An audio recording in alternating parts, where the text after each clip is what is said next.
8:50 we're gonna start our class. So wait.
Malaysia now and forever.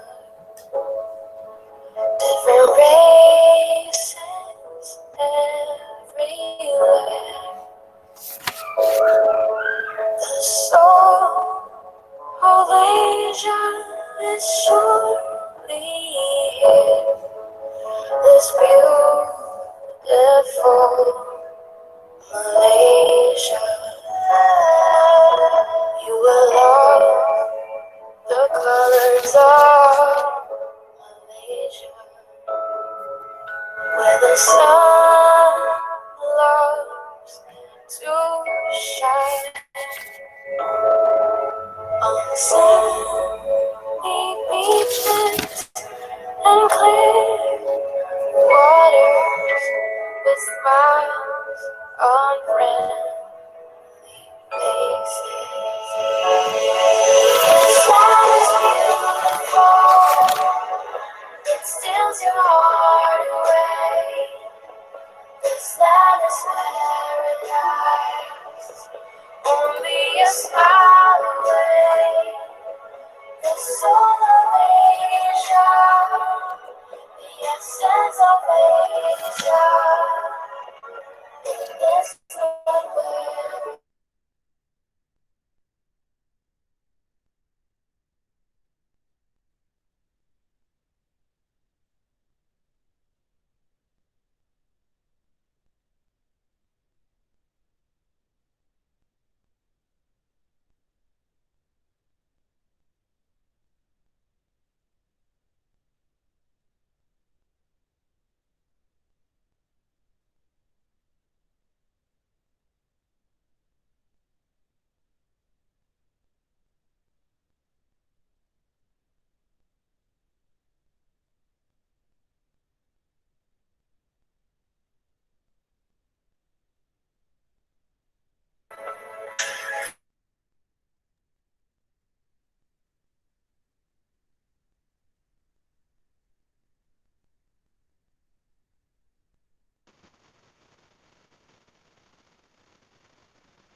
welcome to Malaysia.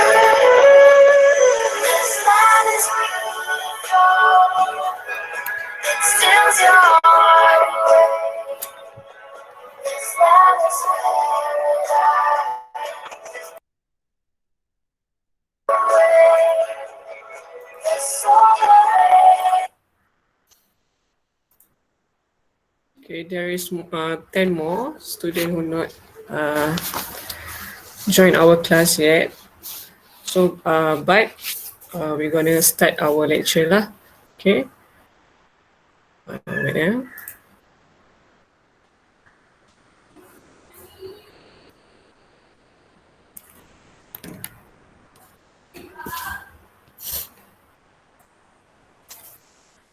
Bismillahirrahmanirrahim. Assalamualaikum and very good morning to all my students. Waalaikumsalam. Okay, first of all, I will introduce myself. My name is Shazali Takifa Binti Shaharuddin. You can call me Miss Shaza. I'm a major in history from University Malaya. For this class, Sem 1B, I will gonna teach you the MPU subject, code 2263, which is study skills. MPU is stand for Mata Pelajaran Umum. This subject is actually the compulsory subject for you to take, for you to graduate as a diploma student. Okay. So for today, I will introduce to you all about the course outline for our class lah. So for this semester, actually we have 70 week. Week 1 until week 4. Dengar tak suara saya? Dengar kan? Yes. Ya, Miss. Dengar, Miss. Week 1 until week 14, we're gonna learn in this class lah with virtual meeting. And for week 15 and for week 15, you have 1 week for preparation for the exam, and week 16 and 17 is your exam. Okay. Okay, so I hope kita boleh berinteraksi lah, okay, in this class. First of all, can I ask, is there any foreigner student in here? In your class, is there any foreigner student? No, Miss. No. Tak. You all tak kenal sama-sama lagi kan? Kenal dalam ni je lah kan? Yeah. So, Yes, Miss. so because of we don't have any foreigner student, I will mix lah my language, our language platform. Okay. So for now, actually ada 10 orang lagi ni kawan kamu ni tak masuk. Saya risau dah pula tertinggal. Takut tak faham nanti. Okay. Boleh panggil tak kawan-kawan? Takut tak bangun tidur lagi ke? Sekejap eh.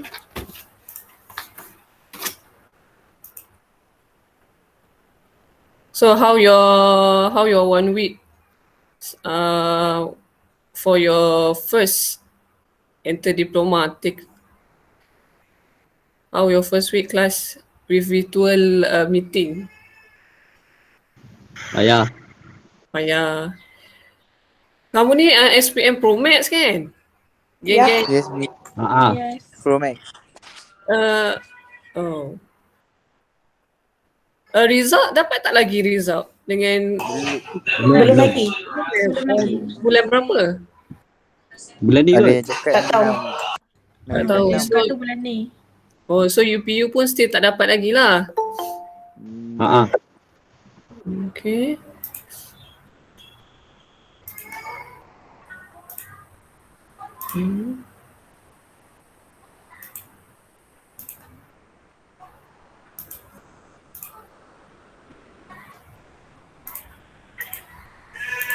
Ada apa-apa nak tanya ke sama-sama itu? Saya buka ni. Is there any question that you want to ask me? You just ask. Okay.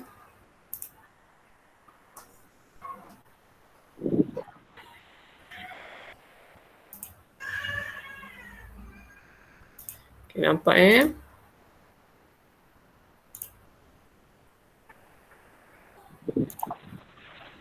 Okay. This is our course outline. This is our course outline for MPU subject.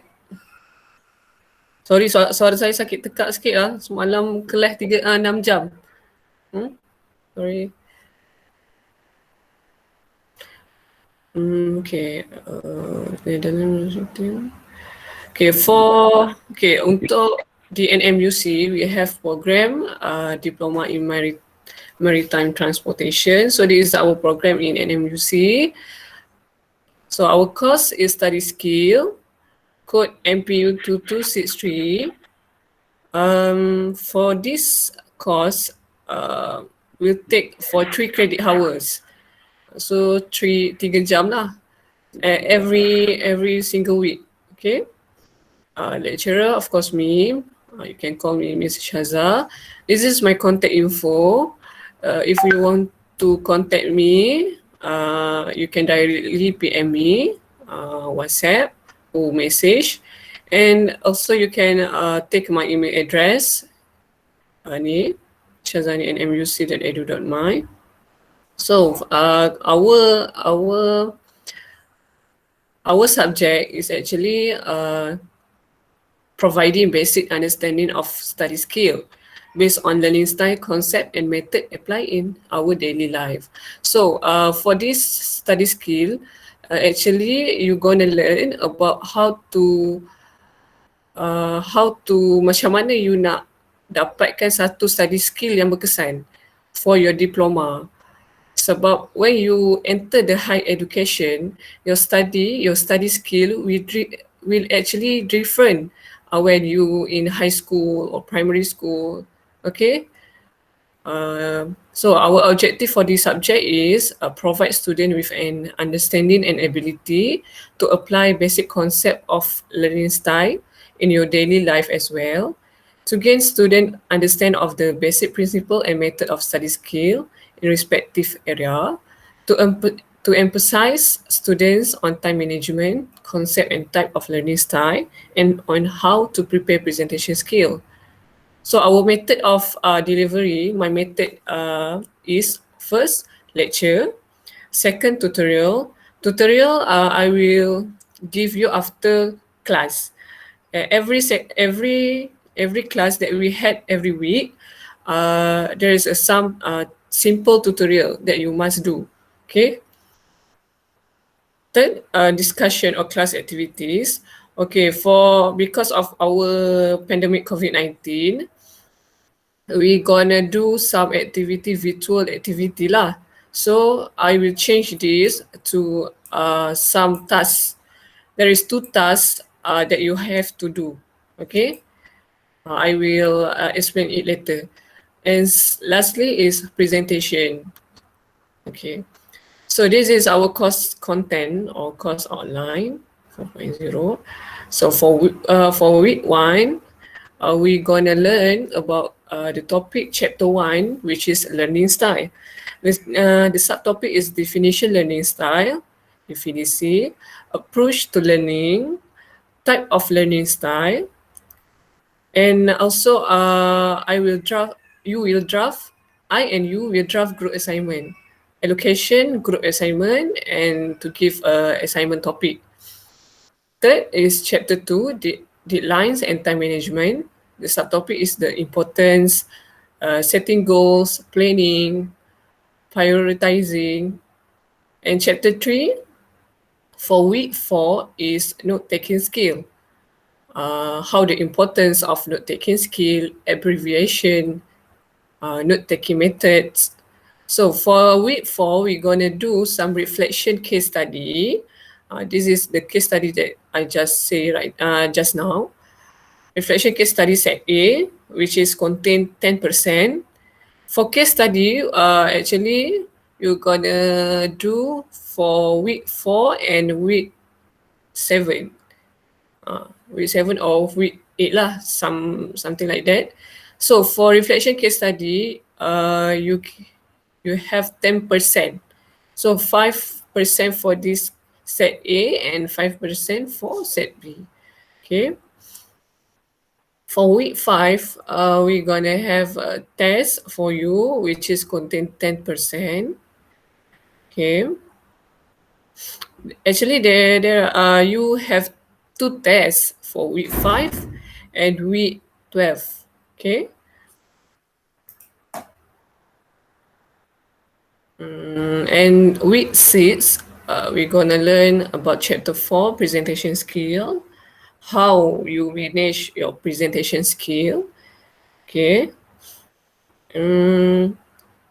Also this week, I want you to give me your draft assignment. Okay. which is rangka assignment kamu macam mana. Chapter 5, reading, paraphrasing and summarizing. So for this chapter 5, you will gonna learn this lah. Effective riddles, before, during and after reading, skimming and skinning. Okay. So week 7 and 8, you have a reflection case study set B. Week 9 until week 10, you gonna learn about chapter 6, which is referencing, quoting and plagiarism. Referensi ni rujukan, kita quote ni kita ambil rujukan tu daripada orang, kita quote nama dia, and plagiarism ni adalah peniruan. If you plagiate, macam mana? Current issue 2 minutes. Okay, so for this week 9 until 10, actually your submission for individual presentation. Okay, so for this individual presentation, you have to do with TikTok platform, and maximum duration is 2 minutes. Chapter 7 for week 11 is essay writing. So this is the last topic that you will learn. We're gonna learn how the character of essay writing, the overview of essay writing. Okay, and week 12, you will have the test and finalized draft assignment. Okay, so week 13 is your submission report assignment, which is content 20% and video presentation of assignment, which is 10%. Okay, and week 14 is our class discussion. So our class discussion, in this class, we're gonna do some activities maybe, or you will gonna answer my question. If you active in my class, I will add. Actually, this week, if for you to make an additional mark lah, if you have one macam kalau kamu ada macam nak dapat satu markah lagi nak ke A, so this class, during this class will help you lah. Okay, and week 15 you have your preparation and final examination. Okay, so this is our course outline. Okay, this is 5.0 course assessment. This is your continuous assessment. Okay, continuous assessment ni maksudnya segala perkara yang berkaitan dengan tugasan yang diberi sepanjang pembelajaran kamu bermula daripada week 1 until week 14. Okay, actually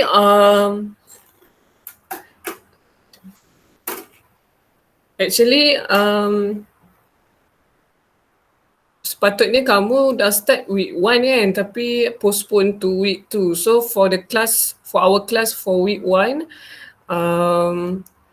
perlu ada replacement lah. Okay, so for that class, I will inform you later. Okay, so continuous assessment, firstly test contain for 10%,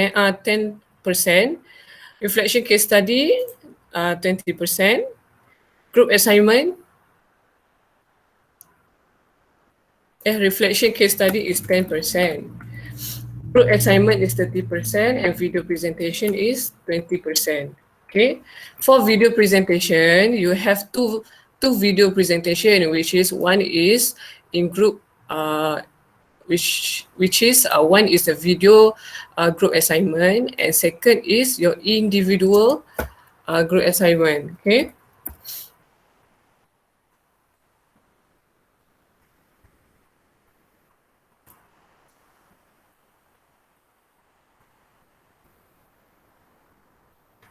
okay, and final examination is 30%. So kalau tengok dekat sini, continuous assessment, of course lah paling banyak markah, betul tak? 70%. So I hope you do better in this course, in this assessment. Kalau you main-main, so maka kamu akan jadi main-main lah. Saya faham kamu baru masuk diploma, jadi untuk style kita belajar dalam higher education ni agak barulah bagi kamu. Mungkin siapa yang ada abang-abang atau kakak-kakak, mungkin dia tahulah kakak-kakak atau abang-abang dia yang pernah masuk universiti. Mungkin dia tahu macam mana konsep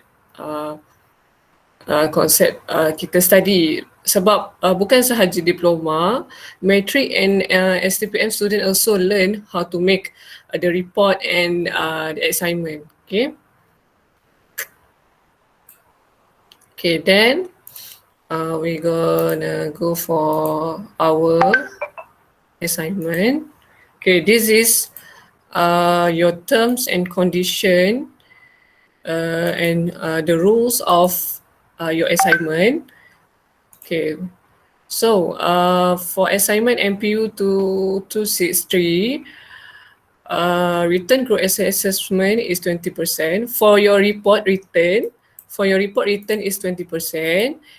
For your video presentation is 10%. Okay, number of student per group 4 until 5 student. Okay. Kelas saya sebelum ni ada yang letak 3 orang lah, ada yang 6 orang lah. So saya tak nak macam tu. Saya nak at least one group is 4 or 5 student. Okay.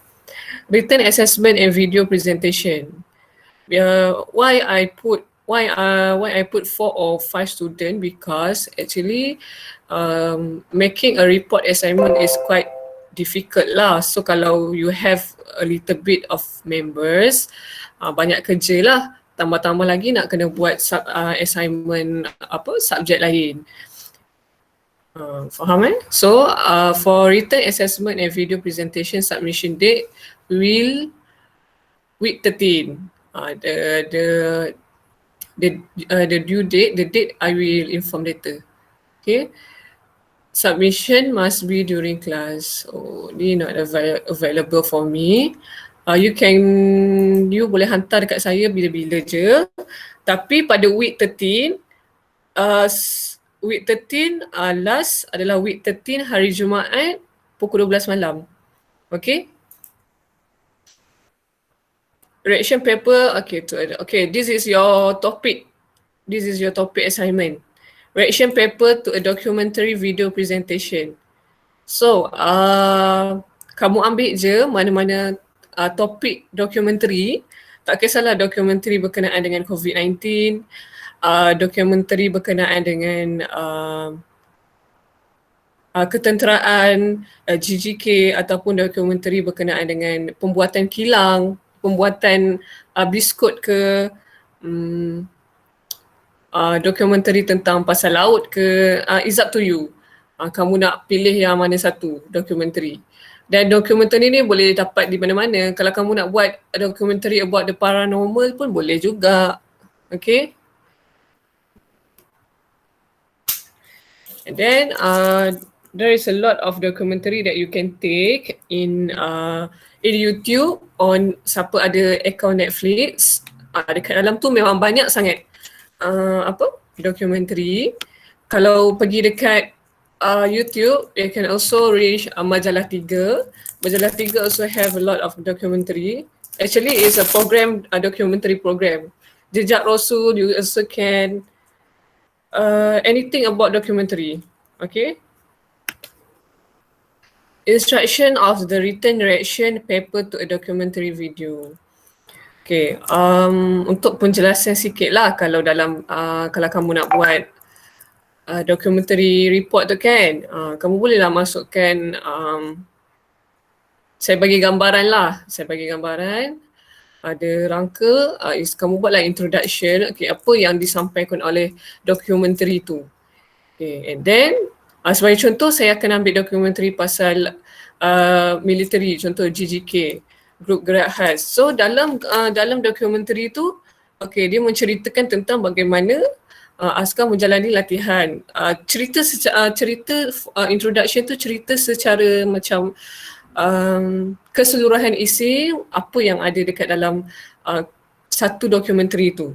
And then you go to the body pergi dekat bahagian isi. Okay, isi tu at least I want minimum 5 point. So kamu letaklah isi apa yang berkaitan dalam dokumentari tu. Pick the important evidence in that documentary. And then conclusion. Apa conclusion daripada keseluruhan dokumentari tu yang boleh memberi manfaat kepada kita, for ourselves, our nation. Okay. So and then okay, the instruction of the written reaction paper. Okay, ini tadi sama je. 20% and video presentation 10%. How to write a reaction paper to a documentary.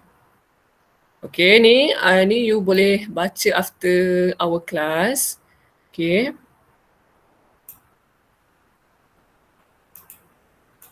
Okay, this documentary can be both informative and entertaining, hence making it quite enjoyable writing response papers based on them. Okay, documentary pasal K-pop pun kalau ada boleh juga nak buat. Documentary pasal our culture ke, our Malaysia ke, documentary pasal bangunan-bangunan tertinggi di dunia ke, bagaimana kambing memproses susu ke, boleh, semua boleh. Okay, asalkan ianya berbentuk dokumentari. There are various approach that can be taken when writing a response. Okay, no. Okay, ini you can. Okay, there are various approach that can be taken when writing a response paper to a documentary. You can either decide to support the argument or ideas in the film, or focus on disputing them. Okay, on your writing report, kalau kamu rasa macam kamu ada idea, patutnya. Contohlah kamu tadi tengok video JJK, patutnya Malaysia kena ada macam ni, kena letak macam ni, kena tambahkan lagi aset ke apa ke, it's depend on you. Okay, ataupun kalau kamu tengok documentary about our culture diversity, kita punya kepelbagaian budaya, you can put macam okay, idea ataupun cadangan macam mana kamu nak memupuk semangat perpaduan dalam masyarakat kita. Kamu boleh buat. Ataupun kalau kamu ada something yang macam tak setuju ke tentang dokumentari tu, you can tell lah. You can tell in the report, okay? Kalau kamu tak suka, tak boleh buat macam ni, tak boleh. Kamu boleh letak, sebab tak semua dokumentari, sebab dokumentari ni kalau kita kaji, dokumentari ni ada yang berunsurkan macam nak mengkritik. Ada dokumentari yang tujuan dia untuk memberitahu kepada umum tentang sesuatu perkara, macam tu. Okay. Beside, your reaction can also make a general address to the entire documentary without picking parts. Okay, ni kamu boleh baca after this. Kalau tak faham, you can ask me. Step to write a reaction report paper to a documentary. First, watch the documentary and take notes. Okay. You have to understand lah all the elements, contents and message. Contohnya kalau kamu tengok dokumentari berkenaan dengan pembuatan kapal, okay, kamu cari apa yang diperlukan untuk membuat sebuah kapal. Kalau macam, saya rasa better kamu tengok majalah 3 lah. It's a lot of documentary about our country. Sangat banyak. Content and message. Bagi tahu why. Hari tu macam majalah 3 dia ada buat satu dokumentari berkenaan dengan pembuatan kapal kayu. So melalui dokumentari tu apa yang dia nak sampaikan? Sebagai contoh saya bagi, dokumen ini memaparkan bahawa kita rakyat Malaysia ada kesenian dalam pembuatan kapal. Dulu pada zaman dahulu, kapal adalah kita punya sumber utama. Kita memang buat kapal. Memang kapal kayu kita buat dan kita jual. So itu adalah salah satu hasil ekonomi untuk orang-orang laut. Maksudnya untuk orang yang berada di persisiran laut. And then yang kedua, itu adalah satu arts. Itu adalah satu kesenian di mana orang Melayu have their own creativity. Itu that's we call graf tangan arts lah, arts. And then kamu bagi tahu yang dalam dokumentari ni, dia buat dokumentari ni adalah bertujuan untuk memberitahu one of the message is supaya rakyat kita, orang muda kita tahu yang satu ketika dahulu kita ni memang adalah sebuah negara pengeluar kapal kayu, macam tu. Dan sekarang ni orang dah tak pakai kapal kayu. Jadi kita kena kekalkan our kesenian lah, kita punya heritage. Okay? Itu maksud dia di sebalik dokumentari. Kamu kena cari benda-benda tu. Elements dia, content dia, message yang ingin disampaikan. Okay? And then put in your report. Therefore, it is always advisable that you watch the documentary more. Kebiasaannya orang yang nak mengkaji tentang satu-satu dokumentari, dia akan watch repeatedly. Dia akan sentiasa tengok apa yang tertinggal ini. Sebab kadang-kadang bila kita tengok sekali pintas, kita tak dapat apa yang disampaikan. So, kalau kamu nak tengok 3 kali, 4 kali, 5 kali pun tengoklah. Asalkan dapat menghasilkan satu report yang terbaik. Pastikan kalau dalam grup tu 5 members, ada 5 tu kena tengok. Okay? Jangan cut-cut sebab biasa dokumentari dia akan starting from beginning until the end, dia ada maksud-maksud dia. Okay? Note down some of the striking. Okay. Kalau and then kamu bolehlah masukkan sikit the features of the film, like karakter dia punya scenes. Contohnya kalau yang saya bagi tahu pasal dokumentari pembuatan kapal tu, okay, dia ni kawasan dekat mana, tepi laut, scenery dia macam mana. Lepas tu siapa yang the host, siapa yang host tu dia temu bual siapa. Bagi tahu karakter orang tu. Okay? Make comparison between the elements to be able to properly get the contents. Okay. Second, identify the focus of your review. So fokus lah apa yang kamu nak review daripada dokumentari tu. Okay. However, this should be backed by example of evidence. Kamu pun boleh juga letak some example evidence sebab nanti after you do your report, saya pun akan tengok dokumentari yang kamu pilih tu untuk saya semak lah kamu punya assignment. Okay?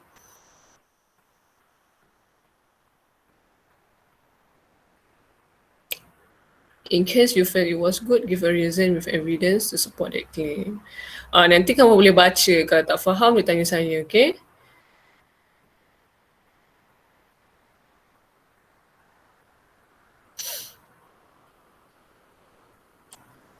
Determine the elements to discuss after identifying the direction to pursue in responding to the commentary.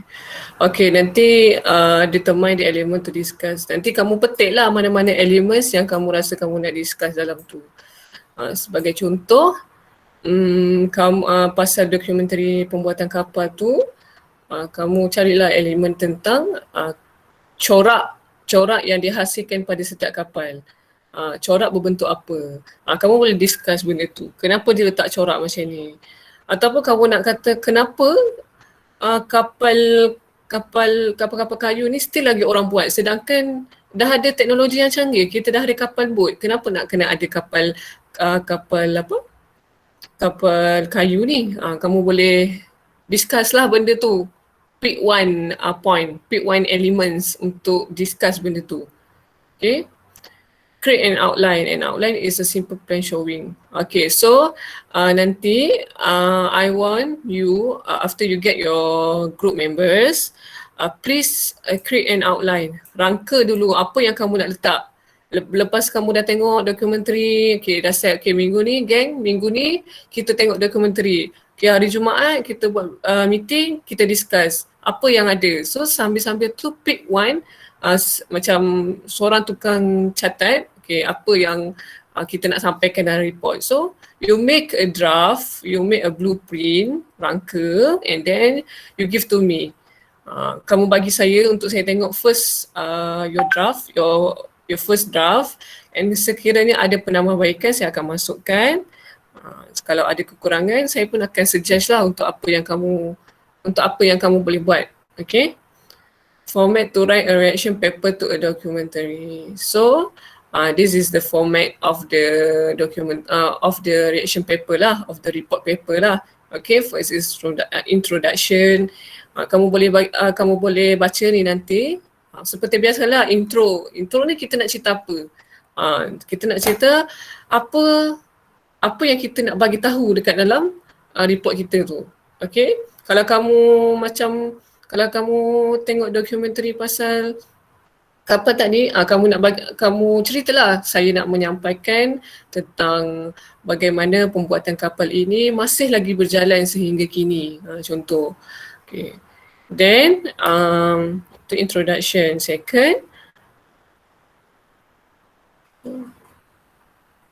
Second, evaluation. Evaluation is same like elaboration lah. You elaborate the point that you have, at least make 5 point, ataupun kalau kamu nak rangka cara lain, mungkin kamu boleh buat sendiri, at least ada 5 point. Contohnya macam first point adalah apa yang kamu dapat daripada dokumentari ni. Contoh kesenian melambangkan budaya orang Melayu. Kesenian pada kapal adalah melambangkan budaya orang Melayu. Secondly, not only Malay but also we have Chinese who is majoring in doing pembinaan kapal lah, macam tu. Sebab one of the documentary in Majalah 3, the owner is Chinese people. So kamu boleh buatlah masuk sikit-sikit. Betul. And then number 3, buat point lain pula.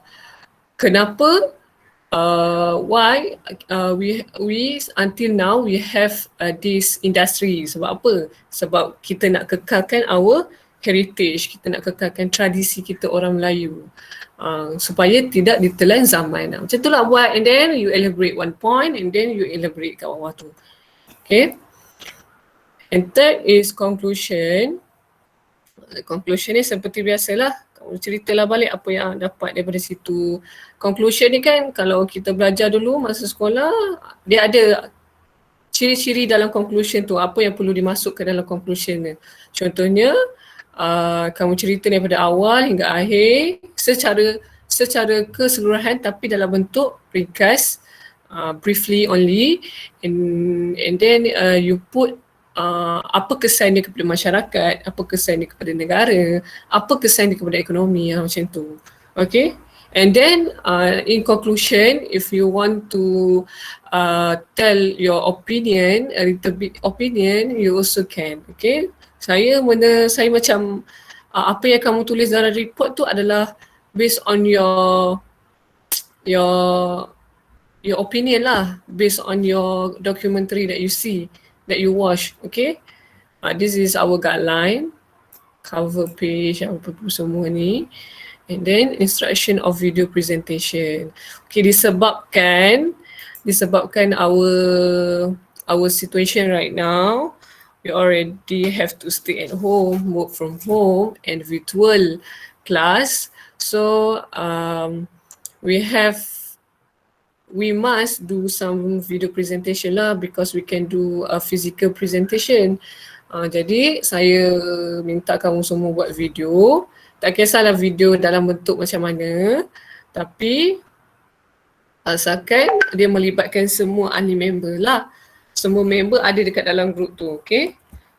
Untuk video presentation, grouping video presentation, kamu akan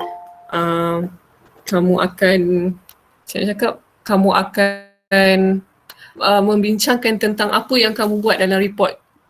Kalau kamu buat pasal dokumentari berkenaan dengan kapal tadi, kapal kayu tu semua tu, kamu terangkan dekat dalam video tu, first introduction ni apa, macam tu. Pick one. Okay, siapa yang akan baca untuk introduction? Siapa akan ambil isi 1 dan 2? Macam tu. So dia macam kita present biasa, physical presentation, tapi dalam bentuk video. Okay. Untuk for the video presentation, minimal duration is 10 minutes and maximum is 15 minutes. Okay, 15, kalau lebih-lebih sikit pun tak apa. For your video presentation ni, grouping video presentation is depend on you. Okay.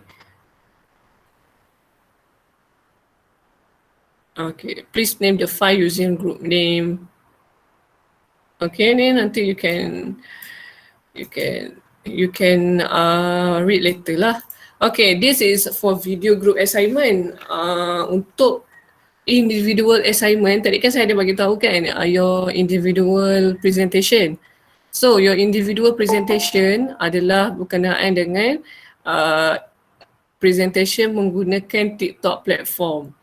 So untuk TikTok platform, kamu diberi masa maksimum at least 2 minutes. Okay, dalam apa yang kamu nak present untuk individual presentation ni? So individual presentation ni saya akan, orang kata macam adalah kamu punya individual assignment, tapi dalam bentuk presentation, dalam bentuk video TikTok. Tapi 2 minit sahaja. Sebab saya tahu kamu ni memang generasi Z yang sangat mahir dengan teknologi. Dan sekarang ni pun dah duduk dekat rumah kan, of course lah belik-belik phone kan. So memang akan ramai lah yang ada masa dengan phone. So saya rasa ini adalah salah satu kaedah yang mudah lah untuk kamu buat melalui TikTok platform. Siapa-siapa yang tak ada account TikTok tu, saya rasa semua ada kot. Bolehlah buat account TikTok and then do my assignment. So apa yang perlu kamu buat dalam group individu ni? Jadi group individu ni saya bagi kebebasan untuk kamu buat, tapi it's related to our subject lah. Sebagai contoh, learning style. Okay, learning style, cara macam mana kamu belajar. Kamu buatlah sikit, berlakon sikit ke. Apa yang saya nak dalam video tu adalah kamu tunjukkan diri kamu. Kalau macam kamu bercakap, kamu tunjuk, show your face. Jangan ada suara je, ada gambar pun tak ada suara, saya tak nak. Saya nak tengok kamu sebab saya nak tengok macam mana kamu present. Contoh macam saya nak buat, okay, saya diberi tugasan untuk buat TikTok video for 2 minutes. Apa yang saya nak buat dalam 2 minutes ni? Jadi saya pun macam, okay baik, aku buat ni lah. Video berkenaan dengan cara aku study lah, betul. And then saya ceritalah, okay, cara saya study, saya suka study grouping, contoh grouping in what subject, but there are certain subject yang saya boleh study grouping, especially history. I love history, buatlah bla bla bla bla bla sampailah 2 minutes. Ataupun kalau kamu nak buat tentang berkenaan benda lain pun, asalkan dalam video tu saya nak tengok macam mana kamu present. You punya keyakinan, macam you punya keyakinan lah bila bercakap. Itu yang saya nak tengok sebenarnya. Apa-apa tajuk ke apa-apa ke, it depends on you. You nak buat macam mana, okay? Kamu nak cerita pasal teknologi zaman sekarang ke, student zaman sekarang study virtual, kita nak guna platform apa, student boleh guna macam-macam platform. Kamu kajilah sikit. Sebagai contoh Google Meet. Okay, Google Meet ni siapa yang bagi idea contoh, ceritalah sikit-sikit. Ataupun Vivo kat dah apa? Zoom. Siapa yang buat Zoom ni? Zoom ni kena bayar berapa 1 bulan kalau kita nak beli. Ceritalah sikit-sikit. Ataupun kamu nak cerita pasal telefon. Telefon ni ada berapa jenis kan. Kalau dekat Malaysia apa produk kita ni banyak import telefon daripada mana. Ceritalah, bebas lah. Saya bagi tajuk yang bebas untuk kamu punya individual presentation. Okay. Okay, so this is reminder, please use the standardized and MUC cover page. Jangan combine report tu, double stapler je. Combine tu maksudnya kamu macam kalau tengok ni kan, buku ni kan, ni kamu combine dia. Jangan, kamu double tape je, double stapler je. Ataupun kamu double stapler and then kamu letak sellotape kat sini. Macam tu. Okay? Lepas tu, tapi yang tu orang kata tu masa kita ada physical class lah, tapi sekarang kan dah tak ada physical class. So hantar kat saya by soft copy je lah. Okay? And then in your report you may put the picture of your group discussion. letak gambar kawan-kawan kamu, and then ada double space 2.0 tau, double space dia 2.0, using Times New Roman font size 12, margin 2.5, okay. And warning, I don't want any plagiarism, okay. Sebab plagiarism ni dia akan menentukan lah kalau kamu ada plagiat sebanyak 10% hingga 30%, kamu akan hilang 20%. Kamu akan deduct 20% ni. Dia plagiarism ni adalah kalau kamu nak tahulah, plagiat ni adalah kesalahan besar untuk pelajar-pelajar high education. Dia boleh dihukum penjara macam itulah, sebab disebabkan oleh dihukum denda. Kalau tak boleh nak bayar denda, penjara macam tu. Sebab ada kalau dekat higher education memang sangat banyak plagiat. Dia mengambil hak cipta orang tanpa dia letak nama orang. Sebab tu kalau kamu nak tahu, kalau dekat IPTA mana-mana, untuk tesis yang pelajar master ataupun PhD buat, tak boleh langsung keluar daripada bilik tempat letak tesis tu. Kalau macam hari tu saya buat kajian, saya punya tesis, nak ambil gambar pun kan tak boleh. Apa yang kita boleh buat adalah ambil buku, tulis. Hanya boleh digunakan masukkan pensel dan pen pun tak boleh, pensel je. Sebab dia takut kita conteng tesis tu. Sebab orang punya kan, bayanglah kita buat penat-penat tesis, lepas tu orang nak ambil kita, orang nak plagiat kita punya tesis. Marah tak? Sebab itulah dia macam dia undang-undang hak cipta terpelihara lah. So plagiarism ni sangat berat lah hukuman dia. And then masa saya dekat universiti dulu, kita orang ada satu access. Saya rasa NMUC, I don't know, ada ke tak access ni. Access ni dipanggil Turnitin.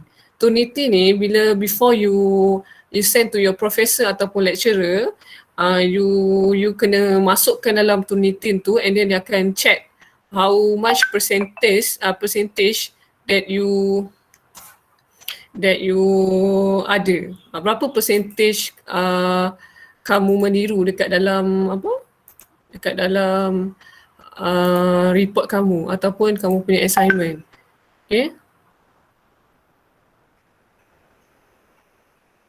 Okay, task number 1. Okay, ni dia punya marks. And this is our cover page. Okay. Okay, ini adalah rubrik, so you can read lah. Ini adalah rubrik pemakahan tau. Rubrik pemakahan ni nanti kamu baca. Okay. Kalau kamu buat report macam ni, layak apa? Kalau kamu nak dapatkan markah excellent kan, perlu buat apa? So ini adalah kriteria yang saya akan tengok. Contohnya berdasarkan spelling, grammar. Kalau kamu banyak sangat kesalahan daripada ejaan, grammar, nanti saya akan tolak lah markah kamu. Jadi buat betul-betul tau.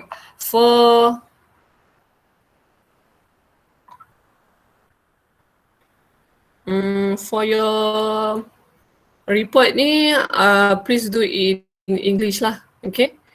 Because our main language platform is English. Okay, so you can read. Okay, ini adalah rubrik pemakahan untuk video presentation. Apa yang saya akan tengok adalah creativity, content, quality and style. Also language.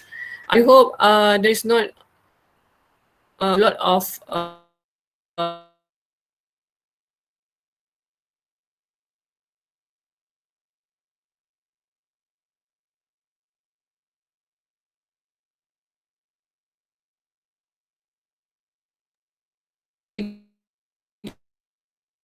YouTube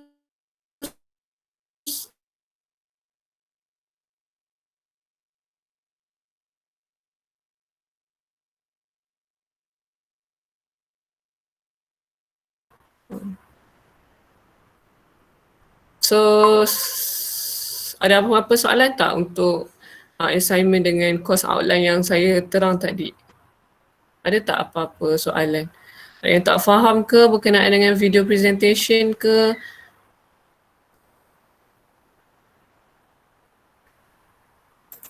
Ada tak?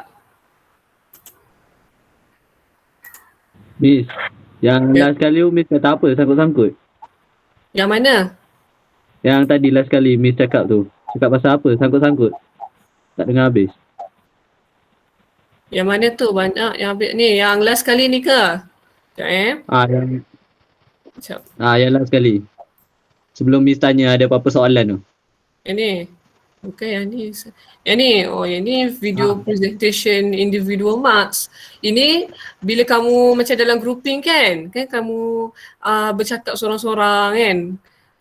Kan contoh dalam group kamu tu ada 4 orang members. Okay, setiap members ni ada part dia. Okay, contoh Ahmad baca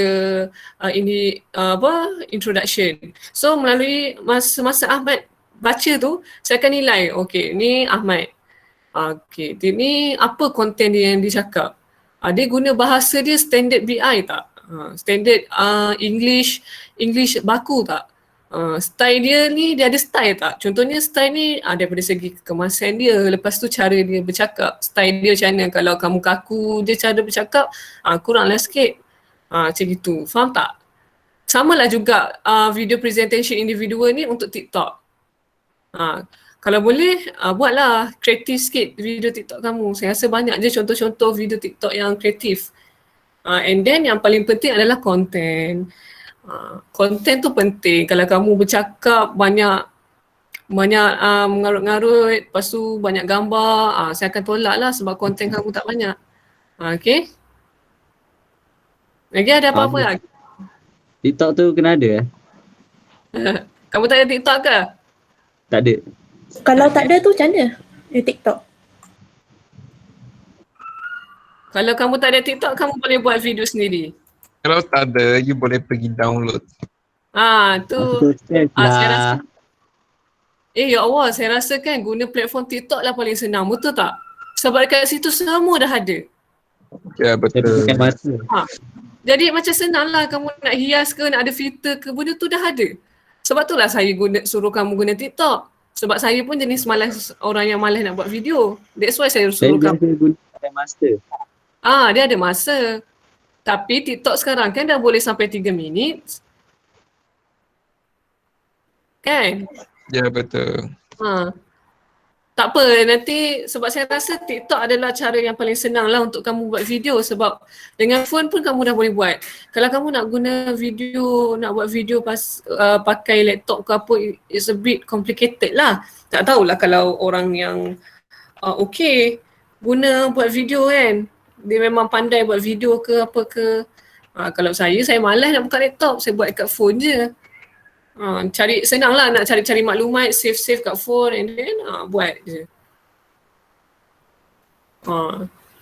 Sebab saya pun nak kata buat video sebab saya jenis yang suka tengok apa-apa yang dalam TikTok. Sebab actually there's a lot of thing that yang kita ada dalam TikTok. Miss, audio sangkut.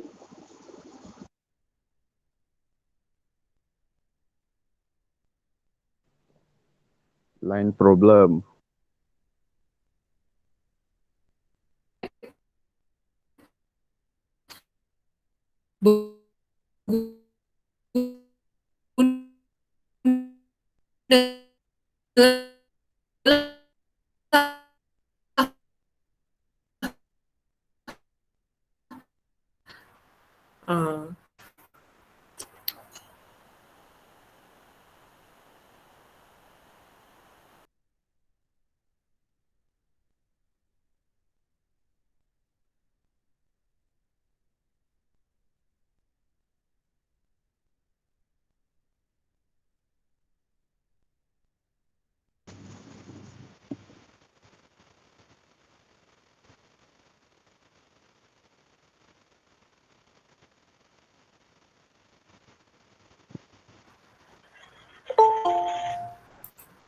Hello kelas, ada soalan apa-apa soalan tak? Sorry, connection saya buat hal sikit.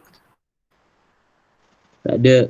Tak ada Kalau tak ada kita akan berehat dulu 5 minit and then after 5 minutes kita akan teruskan dengan menonton video lah. Okay, rehat dulu 5 minit. Alright.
Okay, dah habis dah 5 minit. So kita akan teruskan. We're gonna proceed to our video, learning video.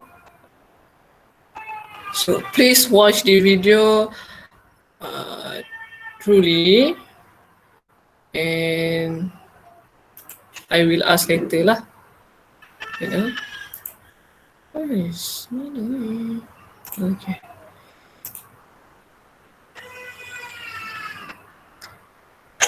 Ini adalah video secara ringkas lah, briefly lah for you, for your beginning of your learning. Okay. Jonathan studying for a test. And studying. Dengar tak? Nampak tak?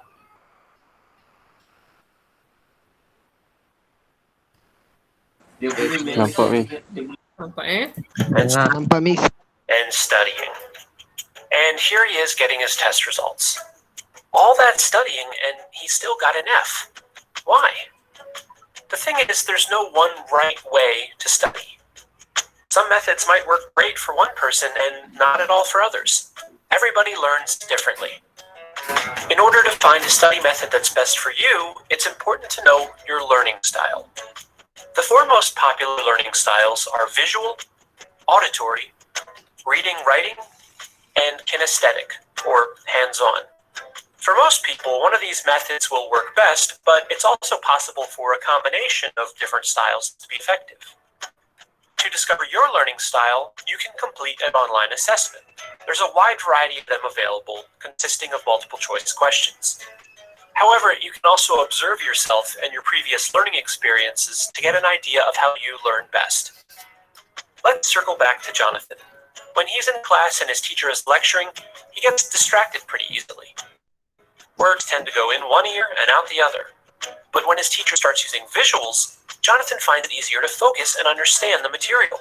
So he might be a visual learner. Now think about your history. How have you enjoyed learning in the past? Do you prefer watching over listening? Do you enjoy reading instead? Or maybe you learn best by doing, with hands-on experience. If none of these seem to grab you, give them each a try and see which one you tend to drift towards. Each learning style has its own study methods that work best with it. Let's take a look at how Jonathan and a few of his classmates study. As a visual learner, Jonathan finds it helpful to color code his notes. He finds it helps him to organize information and internalize it better. He also creates diagrams while studying, finding that they help him to better understand certain structures and ideas. Jonathan watches videos too, finding them helpful for extra information. Ruby is more of an auditory learner. She likes to study in a group and discuss the material with others. Sometimes she'll read her notes out loud because it helps her to hear what she's studying. In some classes, Ruby will record the lecture, with her teacher's permission, of course, so that she can go back and listen to it later.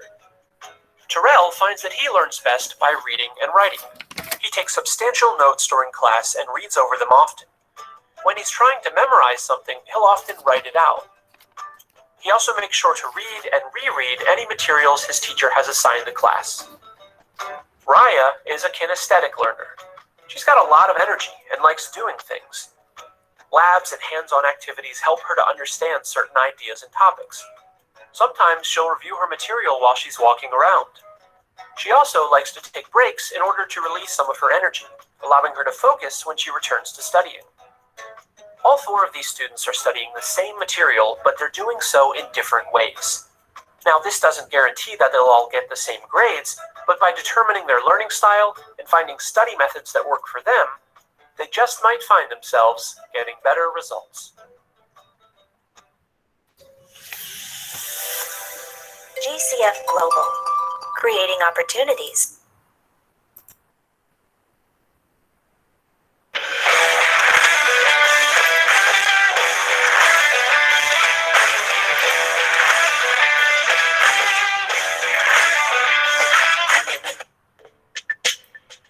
The second video, okay? Student learning styles. This video will explore the 7 different learning styles with a credit to Howard Gardner for his work. A brief definition of learning styles would be the preferred method of learning and processing information for students. Before investigating each style, let's answer the question, why are student learning styles so important? As teachers, it's important to know your students, especially their strengths. Teachers should want to know what is the best way to get an individual student to process and absorb information. Teachers can then use that information to help their students succeed academically. The first learning style we will begin with is interpersonal. Interpersonal learners benefit from interactions with other students. These learners will play off the ideas of others. So, develop small study groups and peer-to-peer tutoring sessions. To accommodate these students, view your classroom as a community of learners and avoid tedious lectures. Present opportunities for these students to work and learn from groups of others. Interpersonal learners have excellent communication skills. These students will one day pursue careers in teaching, counseling, and in sales. Next up, intrapersonal learners. Intrapersonal learners are also called solitary learners because they prefer a learning environment without interaction. As a teacher, allow these students to set goals and tasks for themselves, as well as letting them choose their own topics. These students will benefit from several different types of learning models: blended learning, personalized learning, a flipped classroom model, and independent learning models. Try and find ways to allow these students to study quietly and free from distractions. These students often grow up to work in positions where they spend much of their time in a cubicle. Interpersonal learners pursue careers in data analysis, research, and as security guards. Moving on to kinesthetic learners. Kinesthetic learners are also called physical learners because they enjoy movement and exercise as they learn. As a teacher, try and give students the opportunity to walk around and stretch and provide class activities. Now, some courses are better designed to allow teachers to provide kinesthetic activities in the classroom. When it comes to instruction, incorporate hands-on learning activities, use manipulatives, and different projects. These are the students you will find playing a number of different sports, and they are very physically active. These students will pursue careers in sports, labor, and in construction. The next learning style is verbal. The verbal learning style is also known as the linguistic learning style. Verbal learners make most out of both the written and verbal word. Look to facilitate roundtable discussions, classroom debates, and more sharing of ideas. These students are natural-born speakers and will excel when given a chance to verbally express themselves. Therefore, give these students the opportunity to present in front of their peers. These students are often the ones that will argue a teacher at any chance they get. Verbal style learners often find careers in politics, writing, and in speaking. Continuing forward, visual learners. From my experience in the classroom and through years of conducting student learning style inventories, I can say visual learning style is one of the most popular learning styles. Visual learners prefer to learn through flowcharts, diagrams, mind maps, and many infographics. I myself am a visual learner. That is why I paint pictures with these videos. For my case, and the case of many others, information is learned through space and direction. Visual learners get careers in video, art, and architecture. They have great spatial recognition and are able to visualize information on a large scale as well as on a small scale. Sixth on the list is logical. Logical learners are sometimes called mathematical style learners. Math itself is all about simplification and reasoning. When teaching, look to give logical learners the clearest explanation possible. These types of students enjoy working on problems and figuring out the answer to the problems. They prefer lessons that are very objective in nature. Provide information through bullet points, to-do lists, and give students a chance to think strategically. Also, logical learners get very engaged with difficult problems. Most of the time, they find careers as scientists, mathematicians, and detectives. These are your students that excel in math and enjoy a good mystery show. And the last learning style is auditory. Auditory learners are sometimes called oral learners or even musical learners. These types of students make the most of sound, rhyme, jingles, and music. Is that music at its best creates an emotional connection. The emotional connection to sound and music leads to better comprehension. Auditory learners often find work as sound engineers, musicians, and even songwriters. This is the last learning style on the list, but definitely not the least important. Each learning style is important to the individual. So right now, I just want to say thank you for your time, and do not forget to subscribe to this channel. Thank you. Okay, that is the 2 video that we already watched. Okay, apa yang kamu boleh dapat daripada 2 video ni? Saya nak volunteer lah, ada tak yang Cara lain-lain orang belajar. Jadi skill semua lain. okay? Ikut pada orang. Yep, betul. Ada lagi tak yang dapat point daripada 2 video that we already watched just now? Ada tak siapa-siapa yang nak share? Okay, Narish. Skills to understand the subject clearly. Yep. Okay. Alright, saya rasa semua everyone already understand what the main point that the 2 video want to say. Okay, that is what we gonna learn today, which is about our learning style. Macam mana kita belajar. Okay.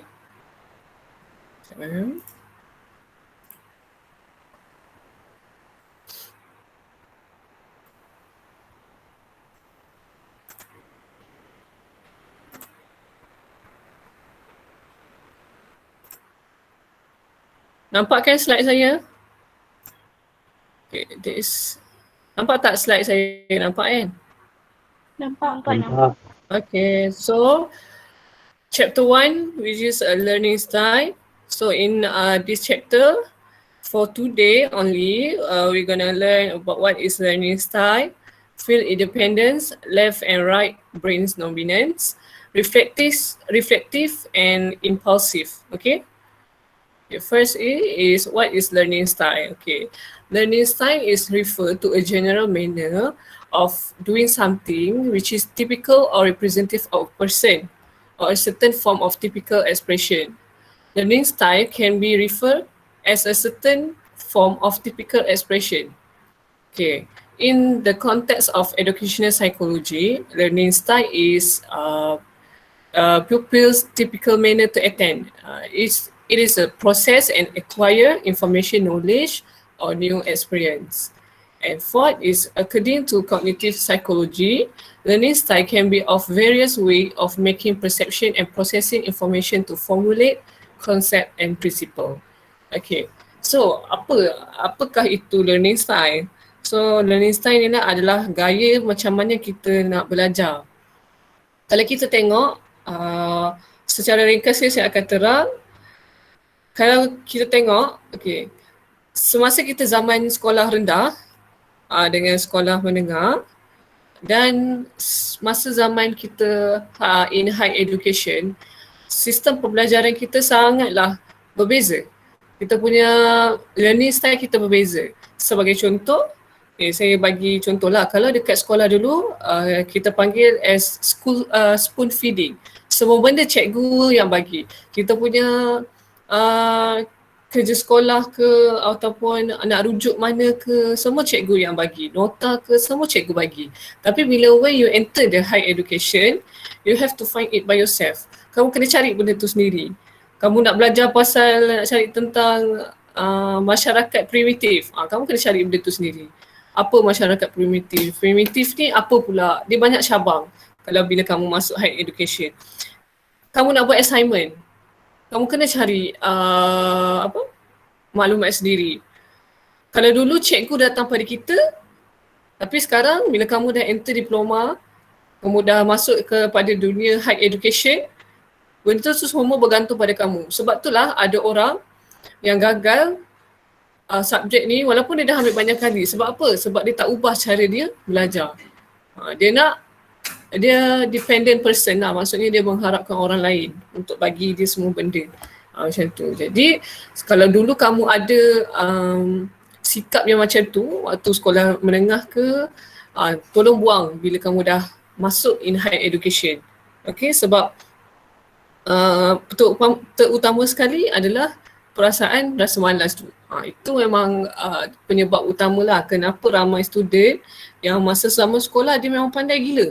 Straight A apa-apa semua. Tapi bila once dia enter higher education, dia punya result drop. Sebab itulah sebab dia fikir okay, cara belajar kat universiti ni sama dengan cara belajar kat sekolah. Okay. And then learning style ni juga dia bergantung kepada setiap orang. Okay, contohnya kalau macam saya jenis yang suka belajar ramai-ramai. Sebab saya daripada zaman sekolah dulu, saya memang duduk asrama. Saya duduk dekat rumah pun starting from form 1 until standard 1 until standard 1 pula dah. Daripada darjah 1 sampai darjah 6. Tu je. Lepas tu start form 1 tu terus duduk asrama. Sampailah saya habis saya punya pengajian lah. Jadi memang saya punya study saya, tapi sebenarnya ada fasa yang kita perlukan untuk kita study individual dan ada fasa yang kita study grouping. Sebagai contoh, dalam masa yang sama, cara kita study ia bergantung kepada subjek juga sebenarnya, certain subjek. Macam saya, certain subjek untuk sejarah kan. Contoh history, saya lebih prefer untuk study grouping. Macam kami ada group belajar sendiri and then okay, kita orang decide kau ambil tajuk topik bab 1, aku bab 2. Nanti petang hari Jumaat kita discuss. So there is we call as interpersonal. Maksudnya kita ada peer communication. Maksudnya ada orang yang akan terang topik ni, so kita akan dengar. So jimat masa dan kita akan faham. Sebab apa? Sebab bila kita buat grouping, banyak opinion daripada kawan-kawan kita yang kita kadang-kadang tak terfikir pun macam tu. And then some certain subject like kalau saya lebih prefer untuk buat macam kalau bahasa macam sains ke matematik ke, saya more prefer to do individu lah. Kalau tu saya tak faham, saya akan tanya dulu, bila dah terang-terang and then saya tarik buku tu duduk seorang-seorang. Sebab kadang-kadang orang faham, cara kita faham dengan orang lain faham lain tau, berbeza. Macam tu. Okay. And then kadang-kadang saya pun jenis yang kalau macam sejarah, saya daripada dulu saya memang tak hafal. Saya bukan jenis yang penghafal benda-benda yang sejarah ni lah. Saya masuk bidang sejarah ni pun sebab saya graduate major in history. So masa saya belajar pun saya kurang menghafal sebenarnya. Saya tak hafal tapi saya faham apa kronologi cerita tu daripada awal hingga akhir macam mana. And then apa yang dia nak sampaikan, kenapa berlaku peperangan, macam itulah. Maksudnya saya akan faham situasi tu, dalam masa yang sama kita akan ingat. And then sebenarnya learning style kita ni akan berubah dari semasa ke semasa. Kalau dulu zaman sekolah kita banyak baca buku, betul tak? Tapi sekarang ni bila kita dah makin besar, kita punya masa untuk kita fokus pada buku tu agak terhad. Sebab apa? Sebab bila kita dah masuk high education, ada yang bekerja, betul tak? Ada yang bekerja, lepas tu nak baca-baca tu tak sempat. Biasalah orang Melayu kita kan dikenali sebagai masyarakat yang kurang membaca. So sekarang ni pun nak baca pun semua dalam phone, betul tak? Jadi orang sekarang pun dia dah tahu, okay, budak-budak ataupun pelajar zaman sekarang ni dia lebih kepada visual. Maksudnya pakai video, pakai gambar, visual. So benda tu lagi mudah faham.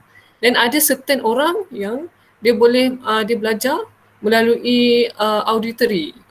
Auditory tu melalui pendengaran. Sebab itulah kalau kamu nanti ada exam MUET, MUET tu adalah Malaysia University English Test. Kamu at least kena dapat band 3 untuk masuk IPTA. Dia adalah syarat wajib lah. Nanti kamu geng-geng diploma ni kena ambil lah MUET tu. Okay, lepas tu macam MUET dia ada satu sesi yang kita for sesi listening section. So dekat situ kita akan fokus betul-betul dengan dengar. Lepas tu kita tulis apa poin yang nak disampaikan. Sama lah juga macam belajar pun. Ada orang dia boleh belajar melalui pendengaran sahaja tanpa dia baca. Sebab tu ada kadang-kadang kawan kita yang, kau bacalah, aku dengar je.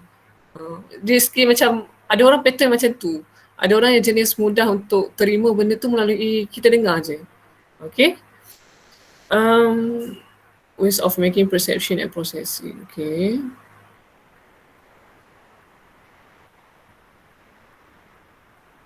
Okay. So what is learning style? Okay. Apa yang berdasarkan Peterson says that learning style interpret learning style as a preferred approach of learning by a student. Maksudnya learning style ni adalah perwatakan ataupun gaya yang dihasilkan oleh pelajar. Pelajar macam mana dia nak study. Macam itu. Okay. Dunn and Dunn 1978 says that learning style is learning as an individual way to concentrate his or her attention so as to understand and remember a certain information or new skill. Okay, menurut Dan, dia kata learning style ni adalah cara seseorang itu untuk bagaimana dia nak concentrate, macam mana dia nak fokus sesuatu perkara. Dia nak fokus untuk memahami serta benda tu. Kadang-kadang bila kita, sebab tu lah kalau macam contohlah orang perempuan, dia kalau dia nak pandai masak, dia kena pergi kat dapur. Dia kena pergi kat dapur, tengok bahan-bahan apa yang ada. Lepas tu dia kena tengok mak dia masak macam mana. Itu adalah proses learning. Itu adalah informal learning.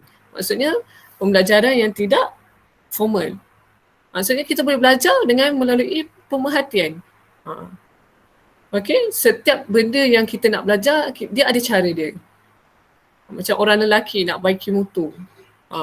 Macam mana cara dia nak belajar? Macam orang masuk football, main bola. Macam mana cara dia main bola?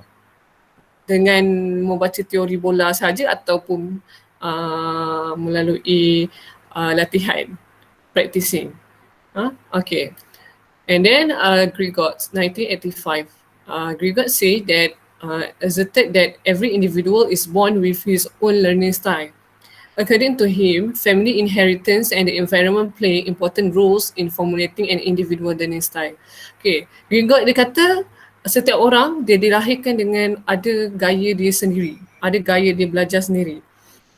Tetapi mestilah dicorakkan oleh our environment. Maksudnya family kita, kan, situasi kita duduk. Okay, sebagai contoh, kalau macam masa kita sekolah rendah, kita pergi taska, betul tak? Cara kita belajar dekat taska lain. Kita banyak pakai kad. Kan, kad yang okay, what is this? A for apple lah macam tu kan. Tapi bila kita masuk sekolah rendah, cara sekolah rendah dia lain sikit. Dia banyak ada latihan, tapi soalan dia a simple question sesuai dengan taraf. And then bila kita naik primary school, makin lagi susah sikit. Macam itulah kita punya learning style akan berubah mengikut kita punya pembesaran lah, mengikut kita punya high education kita lah, education kita. And then ada yang ni dia cakap family inheritance. Ya, cara kita belajar bergantung kepada family kita.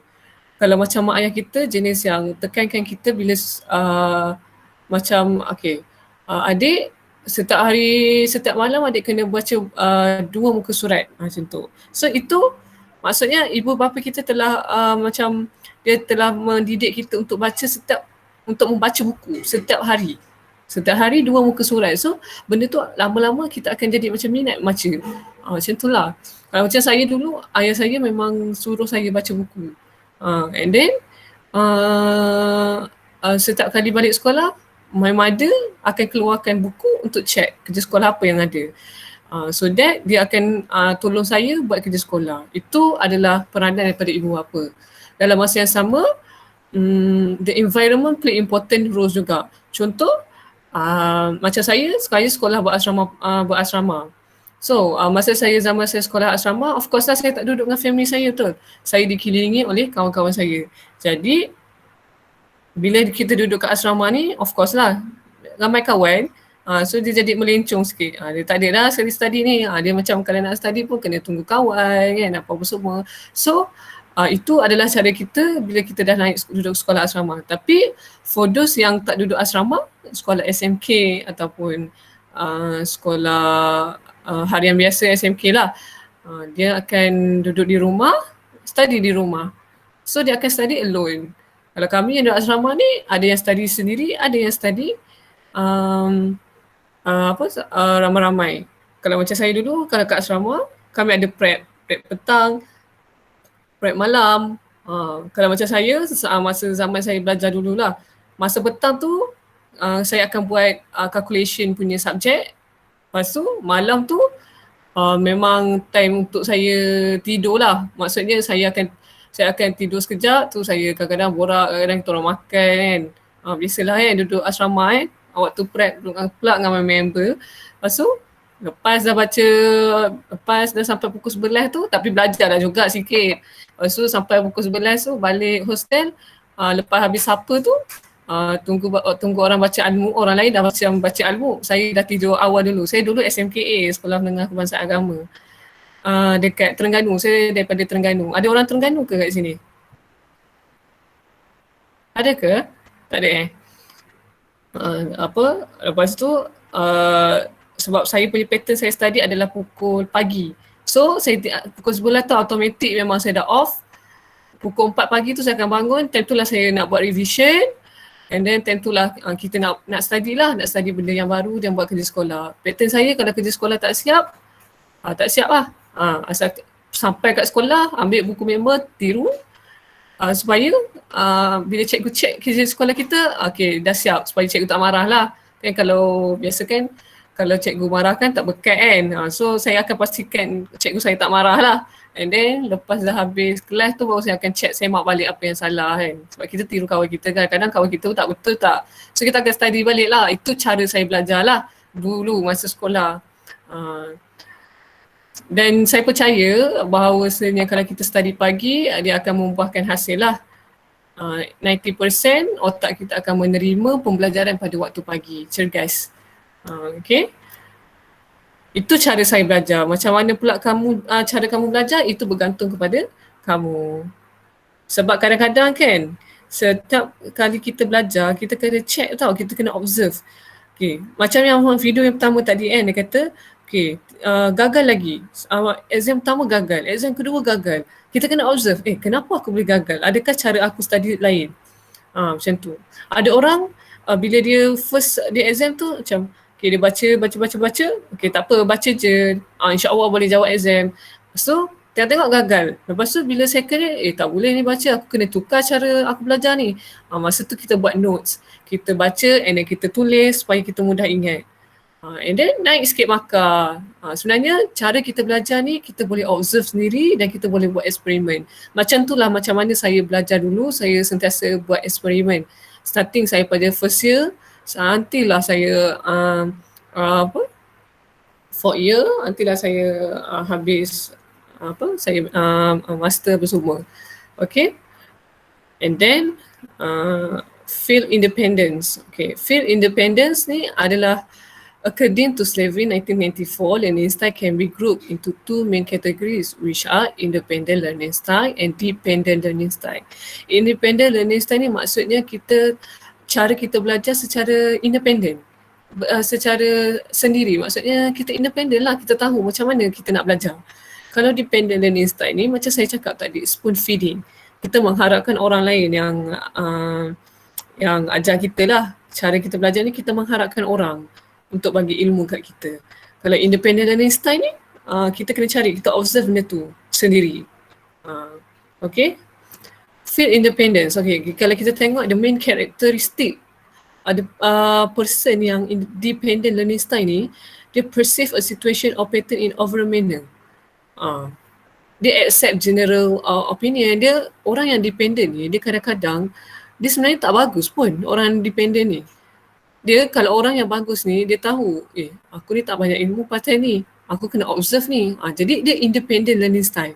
Kalau orang dependent ni, dia akan terima pendapat yang general, dia akan terima yang dia rasa dia nak terima. Macam tu. Samalah juga macam media sosial sekarang ni. Ada orang dia macam kita, orang kata perlu menjadi pengguna yang bijak.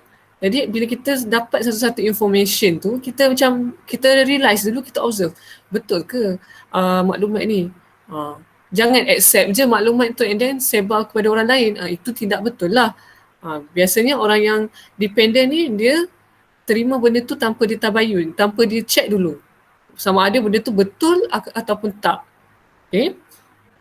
And then learning activities.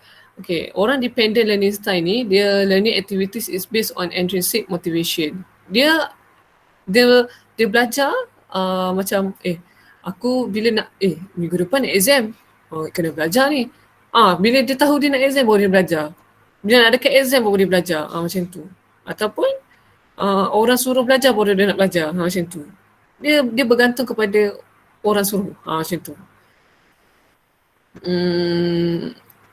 Sensitive with opinions and advice of other. Orang yang dependent learning style ni dia sangat sensitif, dan kadang-kadang orang yang dependent ni dia suka untuk terima pendapat orang lain. Dia tak banyak pun ilmu, tapi bila orang nak bagi ilmu dia tak nak terima benda tu. Macam tu. Then kalau korang nak tahu, kalau bila korang masuk fasa universiti, sebenarnya orang yang dependent learning style ni dah kurang. Sebab bila dah masuk higher education kan, kita akan cari benda tu sendiri. So kita akan sentiasa nakkan ilmu tu. Macam bila kita duduk dalam group, hebatnya kawan aku, dia tahu semua benda macam ni kan. Tu dalam masa yang sama dia mendorong our motivation to find more about something lah.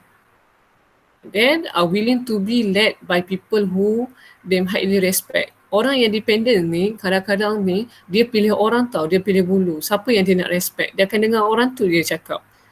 Sedangkan ada je orang-orang lain yang biasa benda ni berlaku in our organisation lah. Contohnya kalau kita buat persatuan ke apa-apa, kita buat satu-satu projek, macam orang cadang ini. Okay, kita terima orang yang kita nak percaya je. Orang yang kita rasa macam apa dia ni macam nonsense je cakap, tak payah terima lah macam itu. Sebenarnya orang-orang yang macam tu lah sebenarnya banyak idea sebenarnya. Tapi cuma kita je yang tak nak terima. Do not have the initiative to learn and depend a lot on the motivation and teaching of the teacher. Maksudkan, faham kan benda ni? Dia akan mengharapkan, kalau kat sekolah dia akan mengharapkan bahan daripada cikgu je. Cikgu semua nak bagi. Tapi bila once you masuk higher education, kamu nak minta apa-apa bahan daripada lecturer ke apa, jangan ingat senang lah. Memang lecturer dia cakap, okay, you find it by yourself. Dia akan jawab macam tu je. This is university, not school. Dia akan jawab macam tu. So kamu pun macam tu jugalah. Tapi kalau nak tanya saya apa-apa kan, nak minta contoh ke apa-apa, minta lah. Tapi saya tak boleh nak provide anything lah. Okay, sebab saya pun banyak kelas yang saya nak mengajar. So banyak material yang saya kena sediakan. Okay, so pandai-pandailah sendiri bila dah masuk higher education ni. Okay, unable to determine the learning objective on their own. Dia, orang yang dependent ni, dia susah nak faham apa yang dia nak sebenarnya. Orang yang dependent ni. Kadang-kadang bila dia menerima semua apa yang orang cakap, dia tak tahu apa yang dia nak. Biasa orang yang dependent ni. Okay. Following order and learn whatever is taught without questioning. Dia akan ikut je. Apa yang orang suruh dia akan ikut tanpa dia question. Kenapa aku buat macam ni? Contoh orang suruh masukkan contohlah orang suruh letak minyak dekat apa? Minyak dekat tu apa, rantai basikal. Kenapa nak letak minyak? Dia macam orang suruh dia letak, okey dia letak je. Dia macam tak terfikir pun macam kenapa nak kena letak minyak. Dia tak tanya pun orang tu. Letak minyak ni untuk kita melancarkan tempat kita nak cycle tu. Tak? Macam tu lah kaedah dia. Dia macam mendengar dan dia buat. Ni tak aktif lah sebenarnya. Orang yang dependent learning style ni dia kurang aktif. Otak dia jadi macam bila kita terlalu depend pada orang, otak kita tak berkembang. Macam tu. Field independence. Okay, independent learning style. People with independent learning style place the importance of detailed analysis on every section of the learning materials. Some of the important characteristics of independent learning style are make analytical perception, interested to determine the learning objective on their own, not sensitive with opinion or advice of others. Okay, kalau kita tengok orang yang independent ni dia sangat analytical. Dia sangat orang yang, dia adalah orang yang sangat perceive about something. Dia macam apa-apa semua perkara dia akan analyse dulu. Kalau aku buat macam ni, apa akan berlaku? Kalau aku letak sikit isi dalam assignment, apa akan berlaku? Kurang markah tak boleh ni. Ataupun macam sebelum buat report tu, apa kriteria yang doktor nak? Dia pun akan semak balik instruction apa yang doktor bagi before ni. Dia akan rujuk balik course outline yang diberi. Dia analytical person. And then interested to determine the learning objective on their own. Dia akan ada rasa satu sikap yang dia rasa dia nak kejar benda tu. Maksudnya aku nak dapatkan A. Aku nak dapat A untuk subjek ni, apa aku patut buat? Aku kena ikut cakap doktor. Doktor suruh buat ni, aku kena siapkan. Doktor suruh aku masuk test, aku kena masuk test untuk dapat full mark. Ni. Kita pun macam determine kita, kita dah tahu percentage untuk kita dapat A adalah banyaknya pada assessment, continuous assessment, 70%. So macam, aku kena buat betul-betul untuk 70% untuk capai berapa kita punya grade. 70% pun dah boleh dapat dalam 60 marks. Tambah lagi market examination, insyaAllah A. Macam itulah maksud dia. Not sensitive with opinion or advice of other. Orang yang independence ni, dia lebih terbuka tau, sebab apa-apa semua dia buat sendiri. Apa-apa semua dia cari sendiri. Maklumat ke apa ke. And then independence ni sama juga. Bukan setakat dalam belajar je sebenarnya. Bila kita hidup independent, kita akan rasa macam kita punya pemikiran kita terbuka. Contoh kalau macam orang yang dah starting form 3, dia dah bekerja kan, cari duit sendiri, buat business sendiri, pergi buat Grab food ke sekarang, macam form 5 dah umur 18 dah buat Grab food, dia bercampur dengan orang luar, dia mencari duit sendiri tanpa duduk di rumah, makan tidur, and then bila dia belajar luar negara, ataupun dia belajar dia merantau luar negeri, ataupun dia duduk hostel. Sebenarnya benda tu ataupun kalau tak duduk rumah pun dia ada, kalau dia jenis independent, suka menabung, suka masak sendiri, independent lah, suka lipat baju sendiri. So dia adalah orang yang boleh buat benda dengan diri dia sendiri. Dia ada satu keazaman yang dia nak kejar, macam tu. Samalah juga belajar pun. Okay.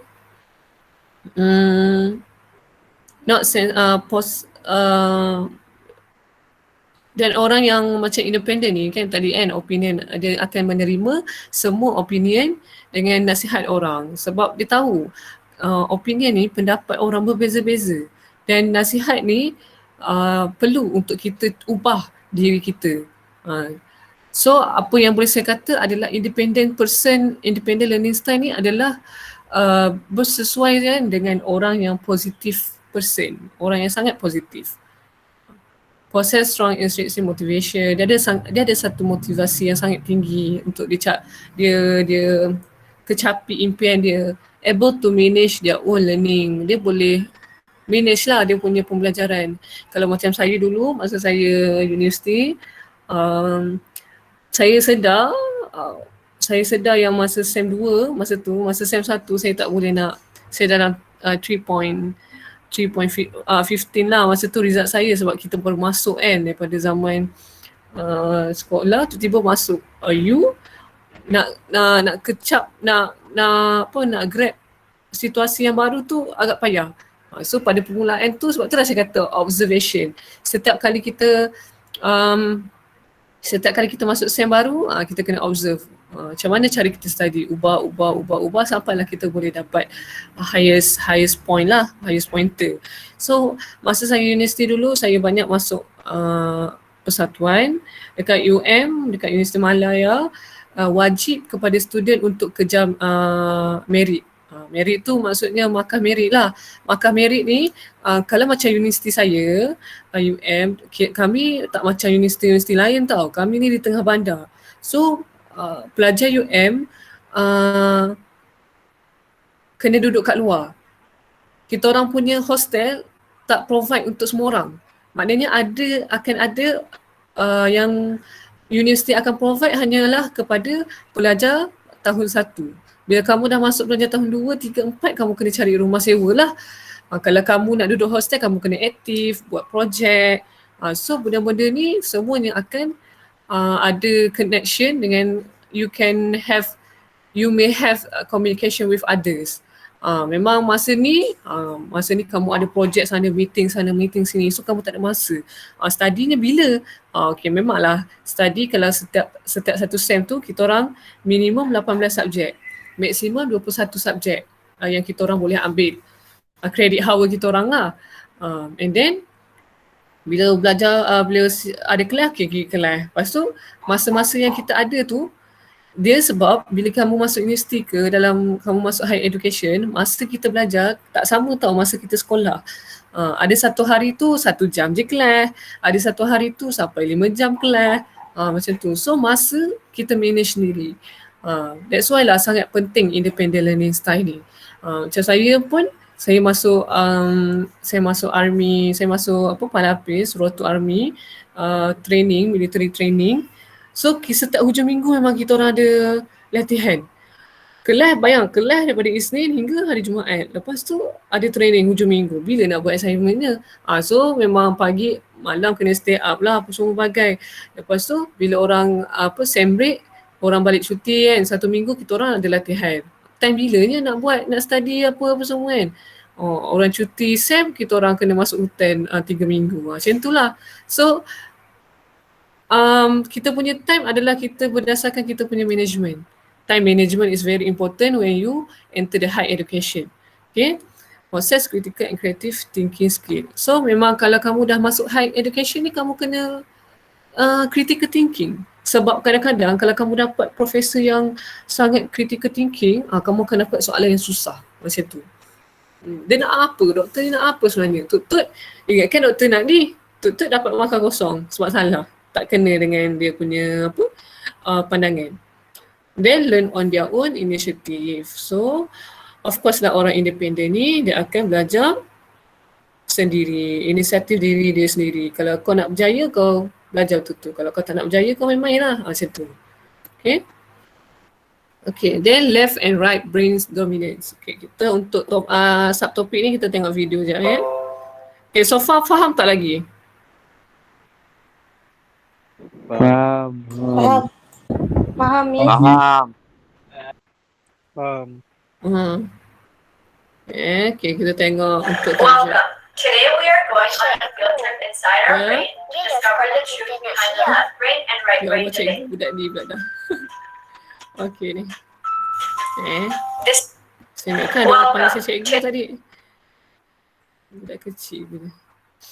Okay, tengok ni Today we are going on a field trip inside our brain to discover the truth behind the left brain and right brain debate.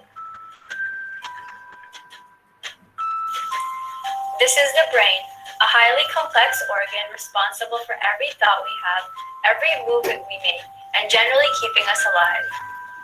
The brain has many regions that are in charge of different functions. One region can control your speech, another can control your movement, and there are special regions just for thinking and memory too. The brain is split into 2 halves, the right and the left hemisphere. Connecting these 2 sides is something called the corpus callosum. It is like a bridge that allows information to be shared, allowing both sides to work together. The right brain works Tak nampak. use that one side of your Tak nampak. Apa pun tak nampak lah, Miss. lah, ya ke? Okay, jap. Screen froze. Miss, Lupa nak- Video tu tak nampak. Miss you itu presenting apa pun tak ada lah. Okay, jap. Stop presenting. Saya present balik.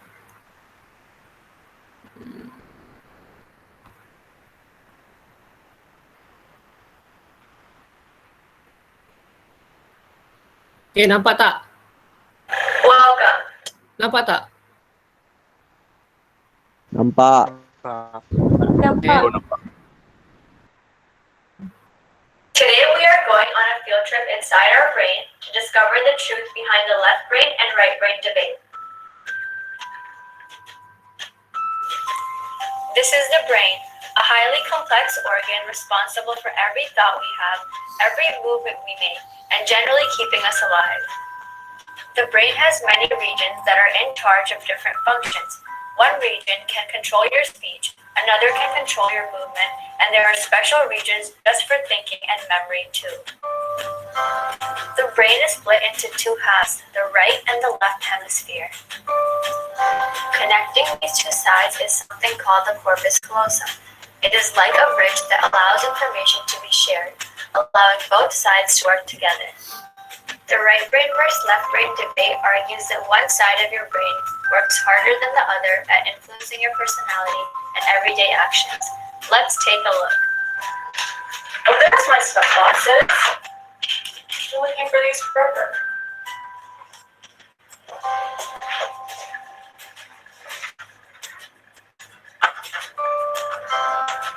Much better.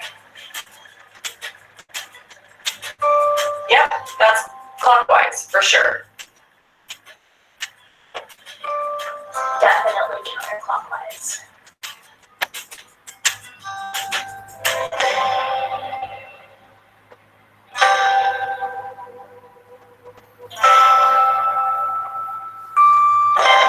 I'm more dominant. No, I'm more dominant. Clearly, I'm more dominant. Hey, stop fighting. I'm the full brain.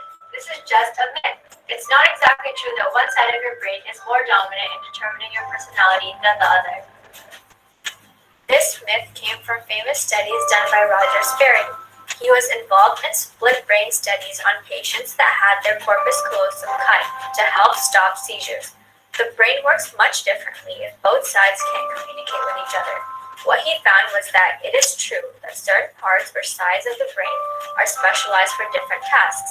If the brain didn't try to spread the work out over the two halves of the brain, then there would be an overload of information and it would interrupt the brain from running smoothly. This is called brain lateralization, which is necessary for us to function properly. After the brain was split, the left brain working on its own was more in charge of analytical tasks, speech, and calculation. The right brain working on its own was more in charge of visual and spatial activities and emotional functions. Sperry's findings are real, but he never concluded that as a whole, you use one side of your brain more than the other, or that having a dominant side influenced what your personality would be. So the myth originated because Sperry's findings were overgeneralized and simplified. Things got out of control. Since people love to take fun tests and try and categorize themselves, these generalizations of brain function turned into a very popular myth, with so many YouTube videos and BuzzFeed quizzes trying to tell you which side you are. After all the years of debate with no specific study to back it up, researchers have now tackled the myth by using fMRI scans of brain activity. fMRIs show blood flow to parts of the brain. The more the blood flow, the more active the region. Neuroscientists from University of Utah looked at over 1,000 scans of brain activity. In each person, they looked at where certain functions occur and took notes on when there was activity more on one side than the other. For example, with language, they found more connections and activity on the left side, but there was no evidence of an individual using their whole left side or whole right side more often. Different areas in the brain have different jobs to do, and they may happen primarily in the right or left brain, but neither side is working harder than the other enough to change your personality. You need both sides of your brain. They complement each other. No daily function is possible without both sides of your brain. Thanks for learning with us today. If you want to learn more, use your full brain and click the link in the description box below.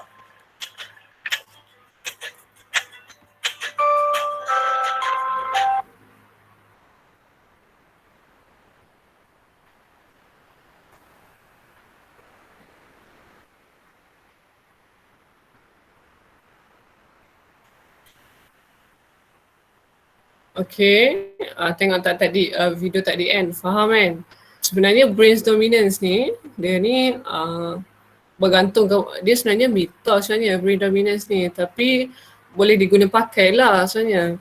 Ada orang dia macam lebih kepada left brain dominance, ada orang yang lebih kepada right, betul tak? Okay, so kita akan teruskan dengan our subtopik left and right brain dominance. Nampak tak? Nampak kan? Tak nampak, Miss. Sekejap. Apa pula saya share window je.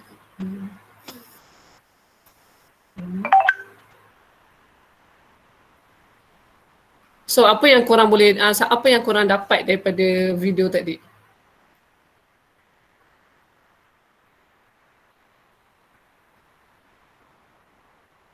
Korang tahu tak diri korang ni brain dominance apa?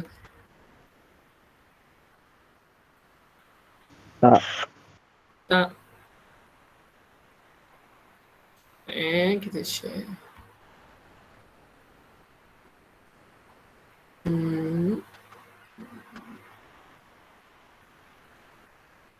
Okay, nampak kan? Saya pilih slide. Okay. Left and right brain dominance. As the child brain mature, various function become lateralized to the left or right. Dia sebenarnya sama ada kita ni ada brain dominant left atau right, itu bergantung kepada pembesaran kita. Semakin kita besar, semakin kita tahu ke mana kita punya is tend to mana, left ke right. Ada orang masa zaman dia kecil-kecil dia suka mewarna, bila dia besar dia tak suka, macam tu. Ada orang bila dia kecil-kecil dia suka mengira, bila dia dah besar dia tak suka, macam tu. Dia bergantung. Ada orang masa zaman sekolah menengah, dia suka sangat science stream, dia suka sangat subjek science stream, tapi bila dia masuk universiti dia ambil humanities ataupun social science, dia ambil subjek-subjek sastra. Itu bergantung kepada minat dan minat lah sebenarnya. Bagi saya sebenarnya macam yang dalam video tadi dia cakap, sebenarnya brain dominance ni adalah mitos, semata-mata mitos yang dibuat lah. Sebab kadang-kadang ada orang yang dia bijak semua, maksudnya dia capable on doing everything.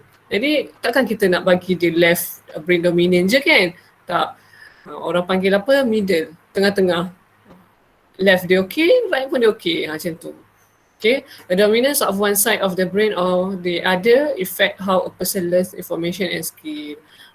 Kebanyakannya orang yang macam left brain dominant ni, orang yang lebih kepada otak kiri ni, sebenarnya dia ni jenis orang yang suka buat kerja-kerja kemahiran, macam tu.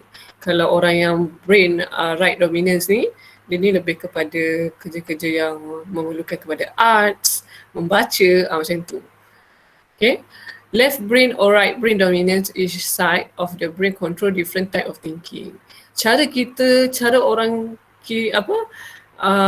left dominance berfikir lain. Cara orang right brain dominance fikir lain. Kalau macam kalau left ni kan dia lebih kepada orang-orang engineer apa-apa semua kan. Dia orang ni pick up sikit, orang kata pick up. Maksudnya kalau orang engineer, dia punya term dia adalah selesai dahulu baru cari punca. That's why kalau orang engineer ni, dia pattern dia macam okay, kita solve dulu problem ni. Lepas kita dah solve, baru kita cari apa punca dia. Kalau orang sastra pula dia lain. Contohnya macam kalau orang sejarah. Okay. Macam mana boleh berlakunya cultural diversity kat Malaysia? Orang akan kaji, orang history ni dia akan kaji, orang arkeologi ni dia akan kaji balik sejarah-sejarah dulu. Kenapa boleh adanya, dia akan kaji faktor. Itu adalah orang brains dominant.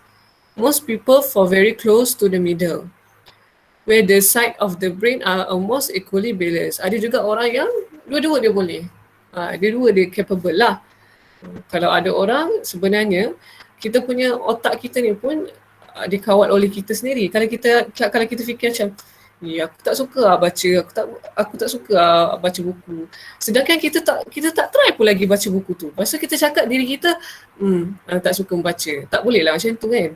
Ada orang yang dia malas nak berfikir, dia malas nak mengira. Sedangkan sebenarnya mathematics ni is quite easy. Macam ada certain orang dia akan cakap okay, mathematics quite easy daripada bahasa Melayu. Ada orang akan fikir macam kalau saya akan fikir bahasa Melayu adalah lagi susah daripada matematik. Sebab saya suka kira-kira. Lepas tu macam tu lah, it depend orang lah. Tapi bila saya dah masuk universiti, saya pun tak tahu kenapa saya pilih bidang sastra. Sebab dulu saya science stream. Bila saya masuk universiti saya ambil bahagian sastra. So benda tu dia akan berubah. Okay. And then, however, some student exhibit signs of being predominantly right or left brain. Kadang-kadang pelajar ni pun dia akan bagi kita hint. Okay, pelajar ni pandai bahagian apa. Kebanyakannya orang yang pandai bahasa Inggeris, dia kurang sikit matematik. Macam itu. Although they can learn by different method. They get most excited and involved when they can learn and do assignment in their area of strength. Kadang-kadang tu, kalau kita ada something subject yang kita agak suka nak belajar, kita kena guna method yang lain. Kalau matematik, kita tak boleh baca. Kita kena practice, do some drill, buat latih tubi, apa-apa semua. Tapi kalau bahasa Melayu, kita kena banyak baca untuk tambah prosa kata dalam karangan kan. Macam tu lah. Dia ada different method dia. And then number 7, these people will show very obvious traits and this could influence how they learn and what tasks they excel at. Okay, dia kepenggunaan otak kiri dan otak kanan ni akan menentukan ke mana bidang kita. Macam tu. Ada orang yang dia penat dah nak belajar. Kebanyakannya, kalau korang tahu tak, student-student daripada luar negara, kebanyakan dia buka bisnes sendiri. Macam tu. Contohnya Khairul Amin. Khairul Amin tu pelajar architecture ke engineering, saya tak ingat. Dia balik Malaysia, dia buka bisnes. Tapi dalam bisnes ni, dia mengaplikasikanlah apa yang dia belajar. Nampak tak? Tak semestinya apa bidang yang kita belajar, akhirnya kita akan kerja dalam benda tu. So, sebenarnya diri kita, otak kita kena mampu buat dua-dua. Macam tu. Kadang-kadang kita belajar, sebenarnya saya punya member dekat universiti ramai lagi yang menganggur sekarang ni dan buat kerja-kerja ekonomi gig. We call sekarang ni kita panggil ekonomi gig, GIG. Ekonomi gig ni adalah something yang online. Macam Foodpanda ataupun Grabcar, GrabFood kan, apa semua tu, ataupun Tutor Access, semuanya melalui online dengan teknologi benda tu. So memang tak apa, yang penting belajar kan. Bila kita keluar nanti kita mampu capable on doing anything. Okay. This is a left and right. Logical, okay kita pergi kepada left brain lah. First logical. Ada orang dia boleh fikir secara logik. Contohnya macam botol air. Contoh botol air. Kenapa kita tak boleh letak air panas dalam botol air plastik? Sebab nanti kemek lah. Sebab panas dia tak boleh kena dengan plastik. Nanti plastik tu akan kemek. Bila dah plastik kemek, dia akan mengeluarkan satu chemical. Ada orang yang jenis macam tu, dia akan fikir logik. Tak boleh buat macam ni. Nanti macam ni, kena cari botol air yang tahan panas ni, macam Tupperware ke kan, ataupun bekas-bekas besi teko ke. Kalau and then dia ni adalah analytical thought. Dia ni adalah orang yang fikir ke arah depan. Macam engineer tadi lah, kalau kita tak solve benda ni, apa akan berlaku? Contoh kalau dalam kapal, kalau ada lubang dekat bahagian bawah kapal tu, kalau ada lubang, macam mana kita nak solve? Kita nak solve adalah dengan kita tampal balik dengan keluli ke besi ke apa kan, supaya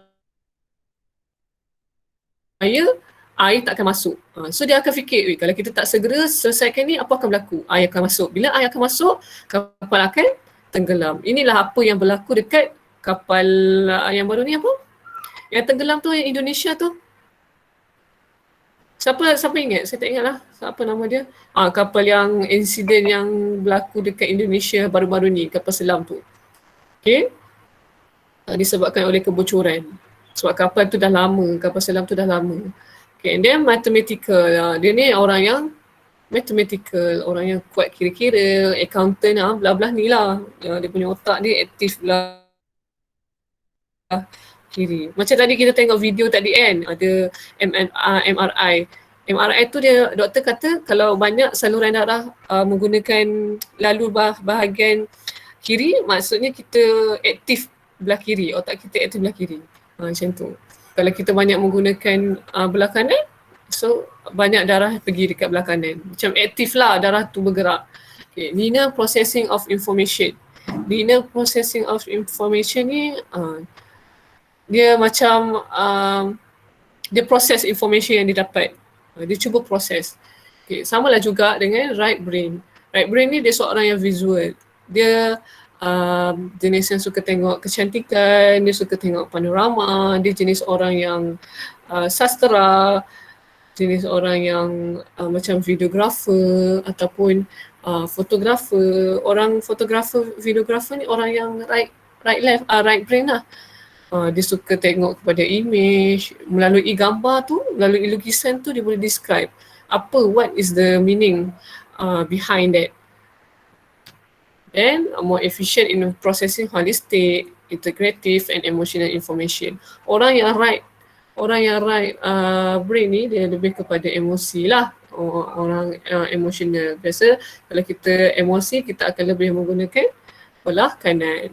Kita cepat sedih. Bila kita tengok movie tu, kita cepat sedih. Itu menggambarkan yang kita ni adalah the right brain dominant person. Okay.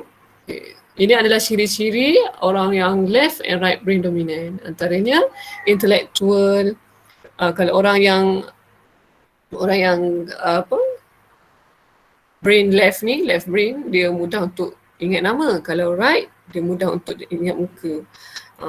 Respond to verbal instruction and explanation. Dia lebih kepada menerangkan instruction. Dia akan respond kepada orang yang memberi instruction and explanation.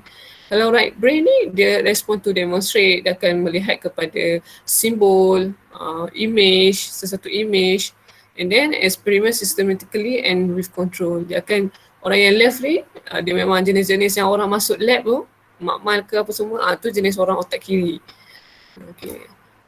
Okay, you can see lah the contradict between left and right brain's dominance here. Dia ni jenis, kalau orang left ni dia jenis orang yang structure, orang yang suka plan. Dia ada plan dia. Kalau orang yang right brain dominant ni dia spontaneous. Contohnya macam Joker, pelawak. Dia kadang-kadang dia spontan je. Dia boleh orang ketawa kan. Macam tu.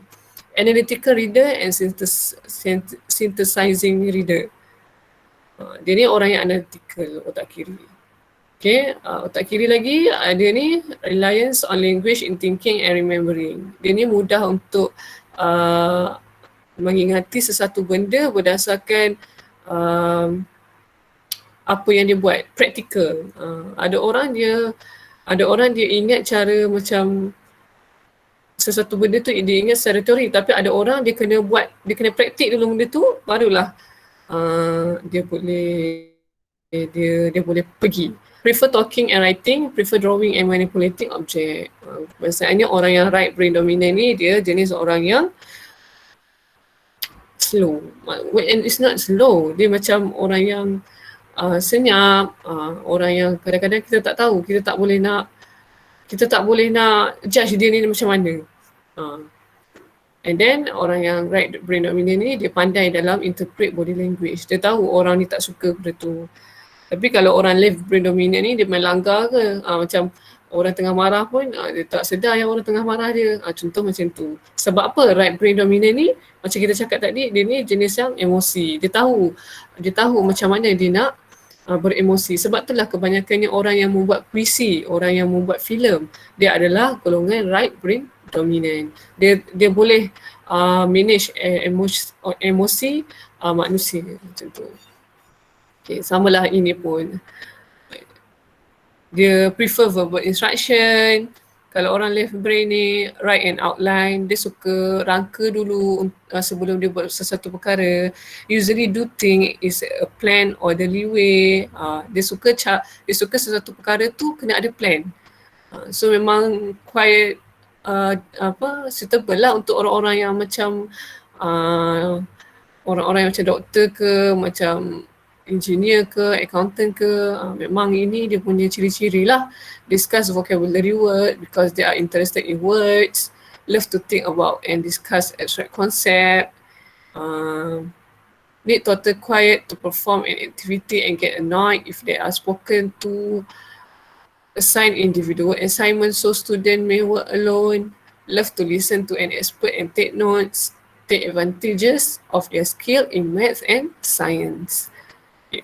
Kalau right brain pula, strategy for a child who is favoring the right side of their brains. Prefer to be shown how to do some rather than told. Dia lebih suka untuk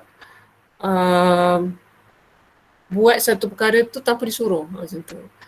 Write the main point on the board or pass out study guide outline. Dia pun jenis orang yang suka bagi tahu apa main point yang sebenarnya nak disampaikan. Use the overhead, the whiteboard or the chalkboard frequently. Dia ni orang yang suka menjelaskan sesuatu perkara. Dia akan bagi tahulah the visual pointer yang dia nak bagi tahu kepada orang. Macam yang saya cakap tadi, puisi. Dia menzahirkan apa yang dia rasa melalui puisi. Macam tu. Student with right brains, intuitive that and like to get in touch with their feeling during the day. Macam saya cakap tadi lah, lebih kepada emosi lah. Brain in charge and maps. This make you students strong right brain, visual spatial skill. Prefer group activities than working alone. Enjoy art projects and hands-on activities. Often have excellent eye-hand coordination. Sebab itulah kalau kita tengok dalam majoriti masyarakat kita, kebanyakannya yang jadi pendidik adalah wanita.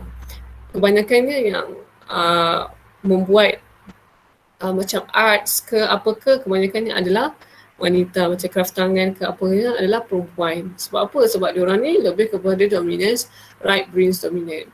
Kalau lelaki pula ramai yang jadi engineer memang berlambak lah. Lepas tu yang bahagian maintenance ataupun skill lain, kebanyakannya lelaki. Sebab diorang ni macam saya cakap tadi, main langgar je. Diorang boleh je. Benda-benda yang skill ni orang lelaki pandai macam tu. Okay. Okay, this is subtopic reflective and impulsive learner. Okay, reflective. Okay, kita tengok video untuk reflective ya. Okay. Okay, nampak tak video ni? Nampak eh? And most importantly, is it good or bad? Hello and welcome back to our channel, the place for those who want to excel at exams, work and languages. Today we're going to meet another learning style, another set of cognitive styles, which is reflective versus impulsive. So keep watching so that you can find out whether making fast decisions is actually as good as they say.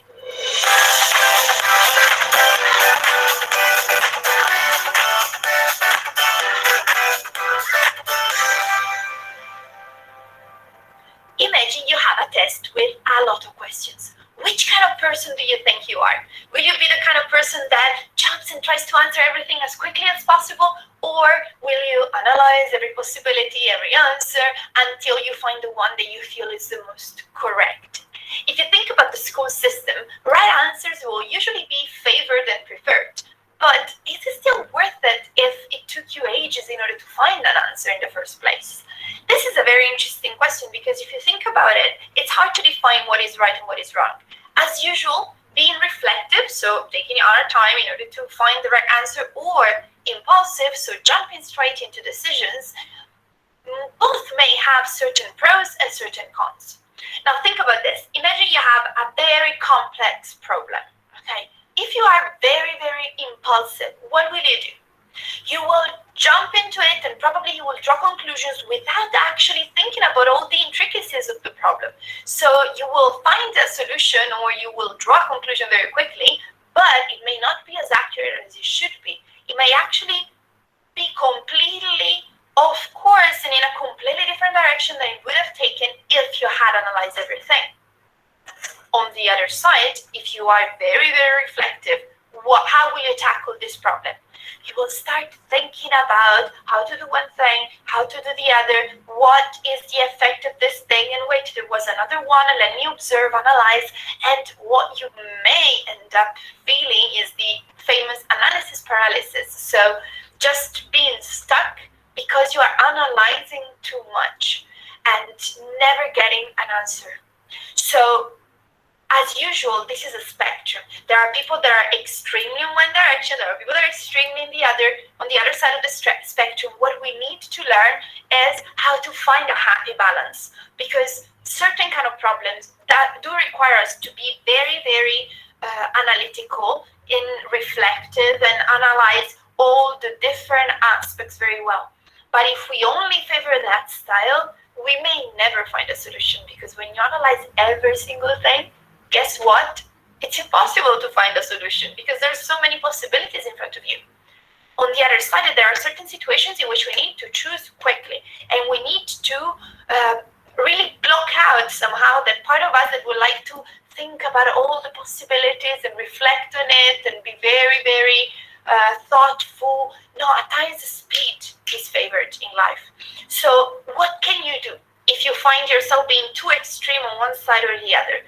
For sure, the first thing is understand how these styles interact with all of your cognitive profile, because remember that whenever you need to learn something or face something at work, there's not just this style that affects it, but there's so many possibilities that we have been analyzing in the previous videos that we will keep analyzing.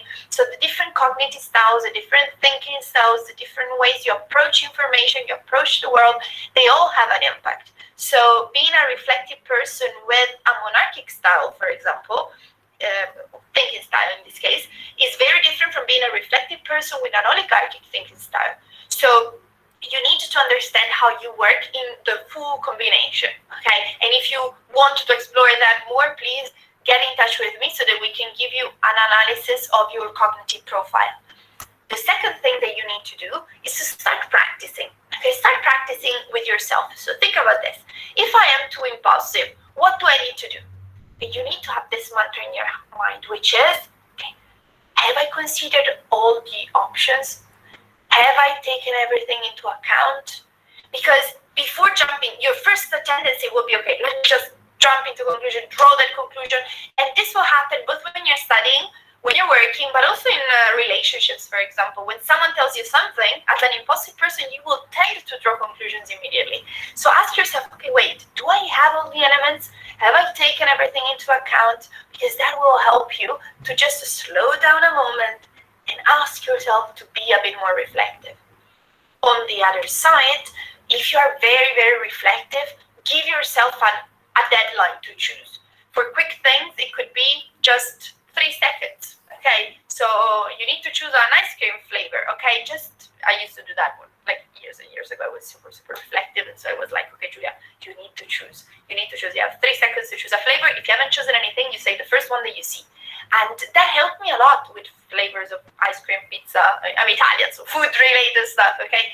But you can practice with everything, okay? So, okay, you need to give an answer, maximum 3 seconds, 5 seconds, no more.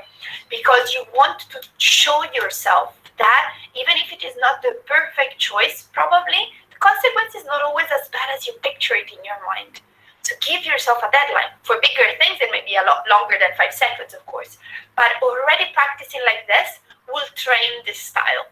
Then, once you see how that interacts with everything else, you can apply specific strategies in order to balance it out, in order to find that happy medium where you analyze everything that you need, not everything that you need, in order to make the decision as quickly as you have to. And when you do that, of course, studying, taking care of project or work will be just easier and simpler. So if you have any question, just leave a comment below. I will be ready to answer, and I will see you in another video where we're going. Okay, that is for reflective and impulsive learners. So, apa yang dimaksudkan oleh reflective and impulsive learner ni, dia ada jenis orang yang dia cepat, dia macam dia nampak something tu, dia cepat can describe. Orang kata kalau macam impulsive ni, dia faster in making conclusion. Dia cepat buat kesimpulan lah. Kalau reflektif ni, dia akan tengok dulu kebaikan. Contoh dia akan tengok, okay, kalau aku buat macam ni, apa akan berlaku? Okay, apa yang dikatakan kat sini, reflective person is look back over on the previous experience as a reflection. Example, factors affecting success and failure. Contohnya macam orang yang reflective person ni, dia lebih kepada dia macam belajar daripada pengalaman. Contoh kalau macam okay, hari ni aku nak makan Burger King contoh. Burger King. Lepas tu tiba-tiba dia akan fikir balik, Burger King. Hari ni tapi semalam aku dah makan KFC. Kalau aku makan hari ni Burger King, semua sekali dah nak dekat RM20. Nanti tak cukup pula duit hujung bulan ni. Dia macam tu. Dia akan fikir macam perlu ke tak? Dia akan reflect balik, nanti tak cukup ni, sama macam bulan lepas aku makan banyak-banyak and dia tak cukup duit. Tak nak lah macam tu. So dia decide untuk tak beli Burger King tu. Kalau macam impulsive person ni, acting without thinking on inability to wait. Kalau kau rasa nak makan, kau makan. Kalau kau rasa nak beli, kau beli. Tanpa fikir kau ada duit ke tak. Kau tak ada duit tapi kau nak makan. Dia macam quiet, actually tak bagus lah sebenarnya benda ni. Tapi sebenarnya benda ni kadang-kadang dia bergantung pada saya lah, dia bergantung kepada age, our age sebenarnya, our age and maturity. Maksudnya kita punya kematangan dan umur kita. Sometimes kita orang yang dah matang ni, kita akan macam kanak-kanak kan.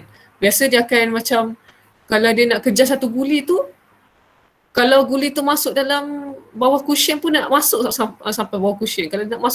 Kalau guli tu masuk dalam lubang, dia akan kejar guli tu sampai masuk dalam lubang. Dia tak tahu sama ada bila dia masuk dalam lubang tu apa akan berlaku, dia jatuh ke apa ke.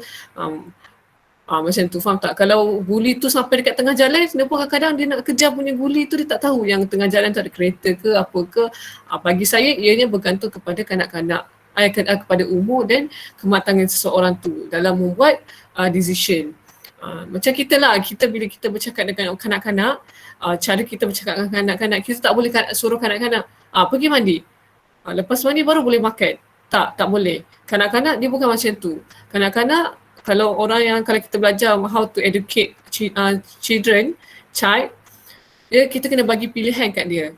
Macam contoh, Siti nak makan ke nak mandi dulu. So kanak-kanak dia akan ada dua option kat situ. Kalau Siti nak makan dulu, lepas makan Siti mandi. Kalau Siti nak mandi dulu, kalau lepas Siti mandi, Siti kena boleh makan. So kanak-kanak dia akan ada dua option. So dia akan pilih nak makan dulu. So pergilah makan, lepas dia dah makan baru dia akan follow instruction yang ibu bapa dia bagi. That's why kadang-kadang tu ramai yang anak-anak dia tak tahu apa pilihan dia untuk dia hidup, untuk apa patut yang dia perlu buat dalam hidup dia adalah disebabkan kita punya our parents, macam mana our parents kita mendidik. Kadang-kadang parents kita pergi pakai baju tu, hari ni warna kuning je, tak boleh warna lain, macam tu. Kita macam tak ada kebebasan untuk buat untuk option, untuk kita pilih apa yang kita suka. That's why sekarang ni most parents dia orang pergi kelas macam mana nak mendidik anak. Itu adalah sedikit sebanyak reflektif dan impulsif. Sama juga reflektif. Reflektif ni dia sesuai lah untuk macam engineer yang saya cakap tadi. Dia dah nampak dah macam dia tahu benda tu akan memberi kesan kalau seandainya macam contoh kan, kalau korang tengok benda ni sebenarnya banyak berlaku dalam filem. Kalau korang tengok macam nak menyelamatkan Contoh dia nak menyelamatkan pasukan dia tapi terpaksa mengorbankan seorang. Macam tu. Dia nak bunuh orang ni tapi dalam masa yang sama dia terpaksa bakar satu bangunan. Macam itulah. Walaupun dia tahu efek dia tu agak tinggi tapi dia terpaksa buat sebab kesan yang akan datang. Macam tu. Okay. Karakteristik orang yang impulsif ni, dia make immature decision. Dia ni selalu buat kesimpulan yang tak matang lah. Dia unfocused, restless, dia tak kisah benda tu memberi keburukan ataupun kebaikan. Don't mind about the pros and cons. Do not concern about error. Learn faster, focus on overall. Answer question fast without taking time. That's why kalau orang yang impulsif ni, kalau dia jawab soalan objektif, paling cepat dia jawab. Sedangkan soalan objektif ni banyak pilihan, betul tak? Kita kena meneliti setiap jawapan tu macam mana. Jumps to conclusion easily, and impulsive ni more to children. Sebab tu saya kata tadi, impulsive dengan reflektif ni kita boleh kaitkan dengan umur juga sebenarnya. Umur dan kematangan seseorang. Kadang-kadang ada orang umur dia 30, 35 tapi pemikiran dia tak matang. Macam tu. Ada orang umur baru 20 tapi cara dia bercakap, cara dia mengeluarkan pendapat seperti orang yang matang. Orang yang dah umur 28, 29 macam tu. Dia sebenarnya berdasarkan kita punya pengalaman. Sebab tu orang kata pengalaman mematangkan manusia, betul tak? And then reflective. Reflective make wise decision. Dia akan buat keputusan tu dengan terperinci. Betul tak aku buat ni? Salah tak? Take time to say and think. Kadang-kadang orang yang reflective person ni, dia jenis orang yang menjaga percakapan dia. Kalau aku cakap tak boleh cakap macam ni kat dia ni, tersinggung hati dia. Ataupun tak boleh kita tegur depan orang ramai, nanti buka aib dia. Contoh macam tu. Dan benda ni sebenarnya pengguna media sosial sangat impulsif. Dia tak fikir dia jauh. Dia tak reflektif lah. Tak reflective person. Kadang-kadang dulu orang kata kalau jadi peguam, sebelah kaki ke neraka, sebelah kaki ke syurga kan. Sampai orang takut nak jadi peguam. Sekarang ni orang yang ada media sosial, bila-bila masa je boleh benda tu. Sekarang ni macam penggunaan media sosial sekarang ni, kita yang menentukan ke arah kebaikan ataupun keburukan sebenarnya. Okay. Dia strategi. Macam mana kita nak strategi reflektif dan impulsif learner ni untuk kita memperbaiki orang yang impulsive learner kan. Rela untuk provide with time for them to think. Stop periodically so they can review what are they doing. Do lot of readings in class. Kita mesti menjadi orang yang sentiasa mencari benda yang baru, mencari ilmu yang baru. Kalau kita rasa kita tak ada ilmu tentang tu, kita cari. Kalau macam kita ni jenis orang yang tak pakai makeup, bila kita dah besar, aku kena pakai makeup sebab nanti aku nak kerja kan. Kita punya appearance kita tu penting. Jadi kita pun sikit-sikit kita belajar pakai lipstick sikit, pakai bedak sikit kan. Kalau dulu masa zaman kita belajar, pakai bedak baby je, tapu, dah siap pergi kelas. Tapi bila kita dah masuk alam pekerjaan, kita kena segak lah orang kata.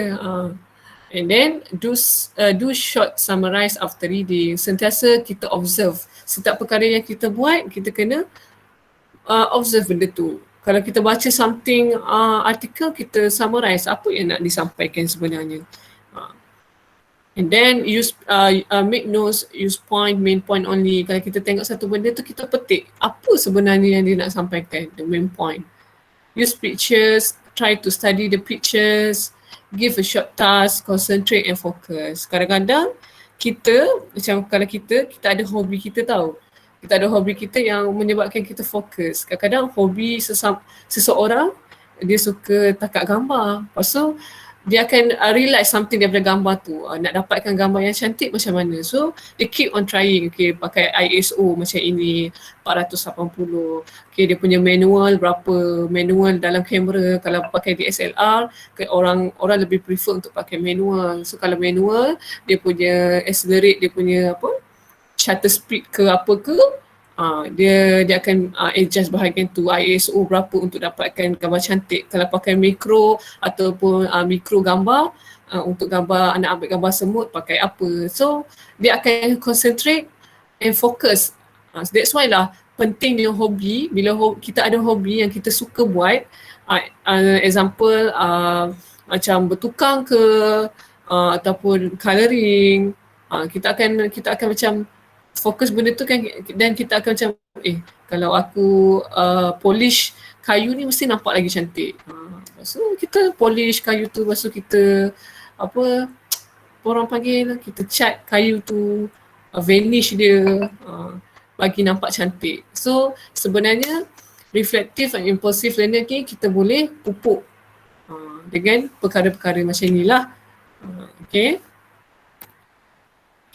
ini setakat ini sahaja slide kita hari ini. Slide akan untuk chapter 1 kita akan sambung for the next week lah. Okay, before we gonna end our class today, I would like you to do some test, personality test. And then jawapan dia, you answer, and then jawapan dia, the answer, you type. This Chinese street artist isn't drawing his female customer. He's drawing her soulmate. He first kita ada personality test tau, test personality. Nampak tak? And then jawapan dia ni, lepas kamu dah habis personality test ni, kamu bagi tahu jawapan dia dekat dalam chat room. Dekat dalam chat room ni tau. Okay? Bagi tahu dalam ni, kamu ni personality A ke B, okay?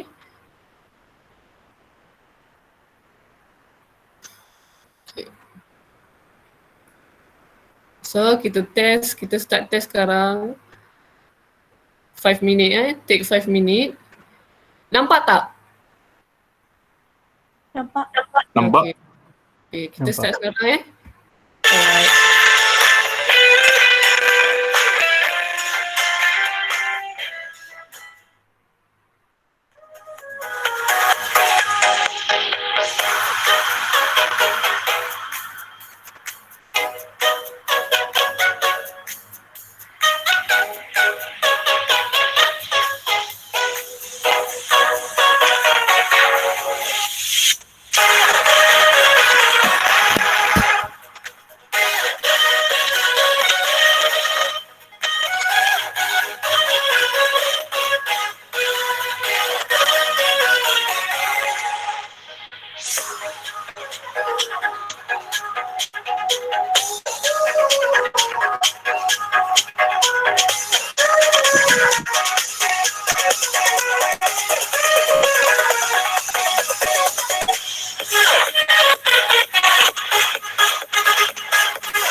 Okay.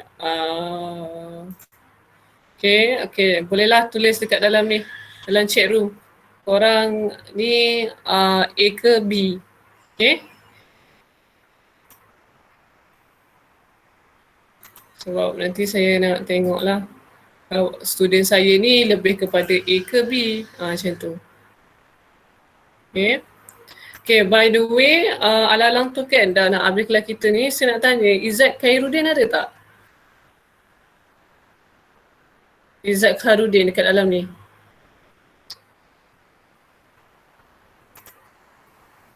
Ada tak Izzat Khairuddin? Tak ada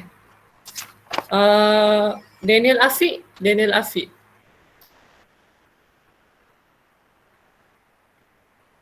Daniel Afiq tak ada Akmal Daniel?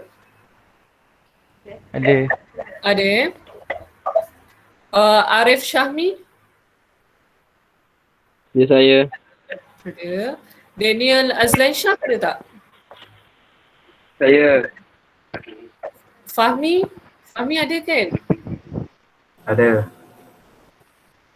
Hazim Amkah? Hazim bin Muhammad Amkah? Ada. Ada. Irfan Daniel?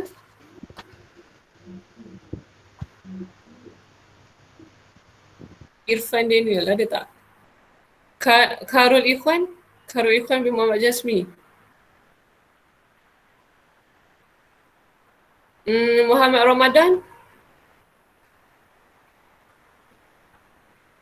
Nik Ahmad Afifuddin? Nik Ahmad Afifuddin ada? Okay. By the way, korang punya group dah ada belum?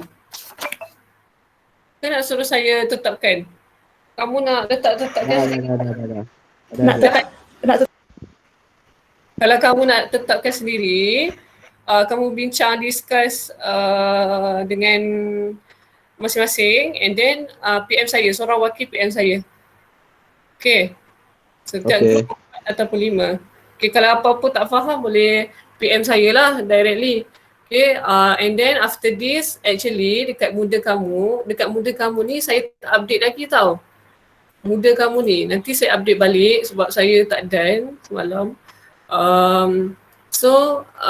After this saya akan update material yang kita belajar hari ni melalui muda, so kamu boleh buat revision balik dan nanti saya akan hantar satu tutorial. Kamu kena buat tutorial tu, wajib tau untuk kamu punya additional markah lah nanti di akhir nanti. Lepas tu kalau ada kawan-kawan yang tak hadir untuk kelas hari ni, suruh dia orang buat tutorial tu untuk replace dia punya attendance hari ni, untuk kita gantikan. Kalau dia buat tutorial, kita akan tick lah dia punya attendance. Kalau dia tak buat, saya tak tick lah. Okay. And then tutorial tu hantar pada email saya. Nanti saya akan bagi dekat group. Okay. Setakat tu je pada hari ini. Sekian, terima kasih. Minta maaf sekiranya ada kekurangan. Kita jumpa next week.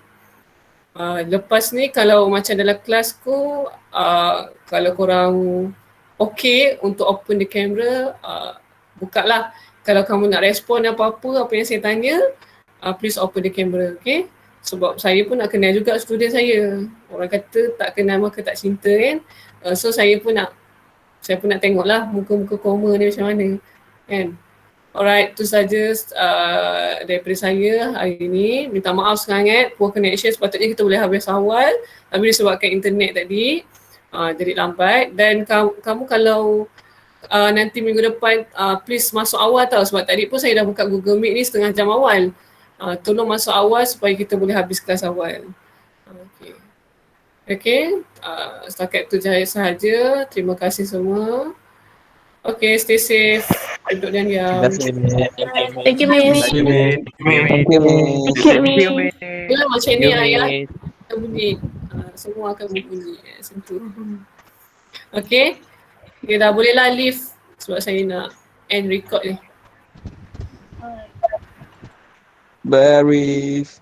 Okay, bye. Terima kasih. Bye Kabiden.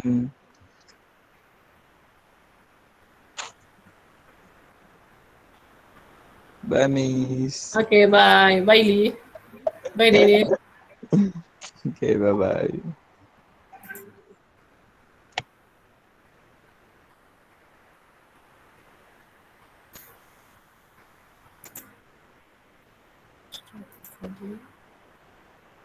Stop.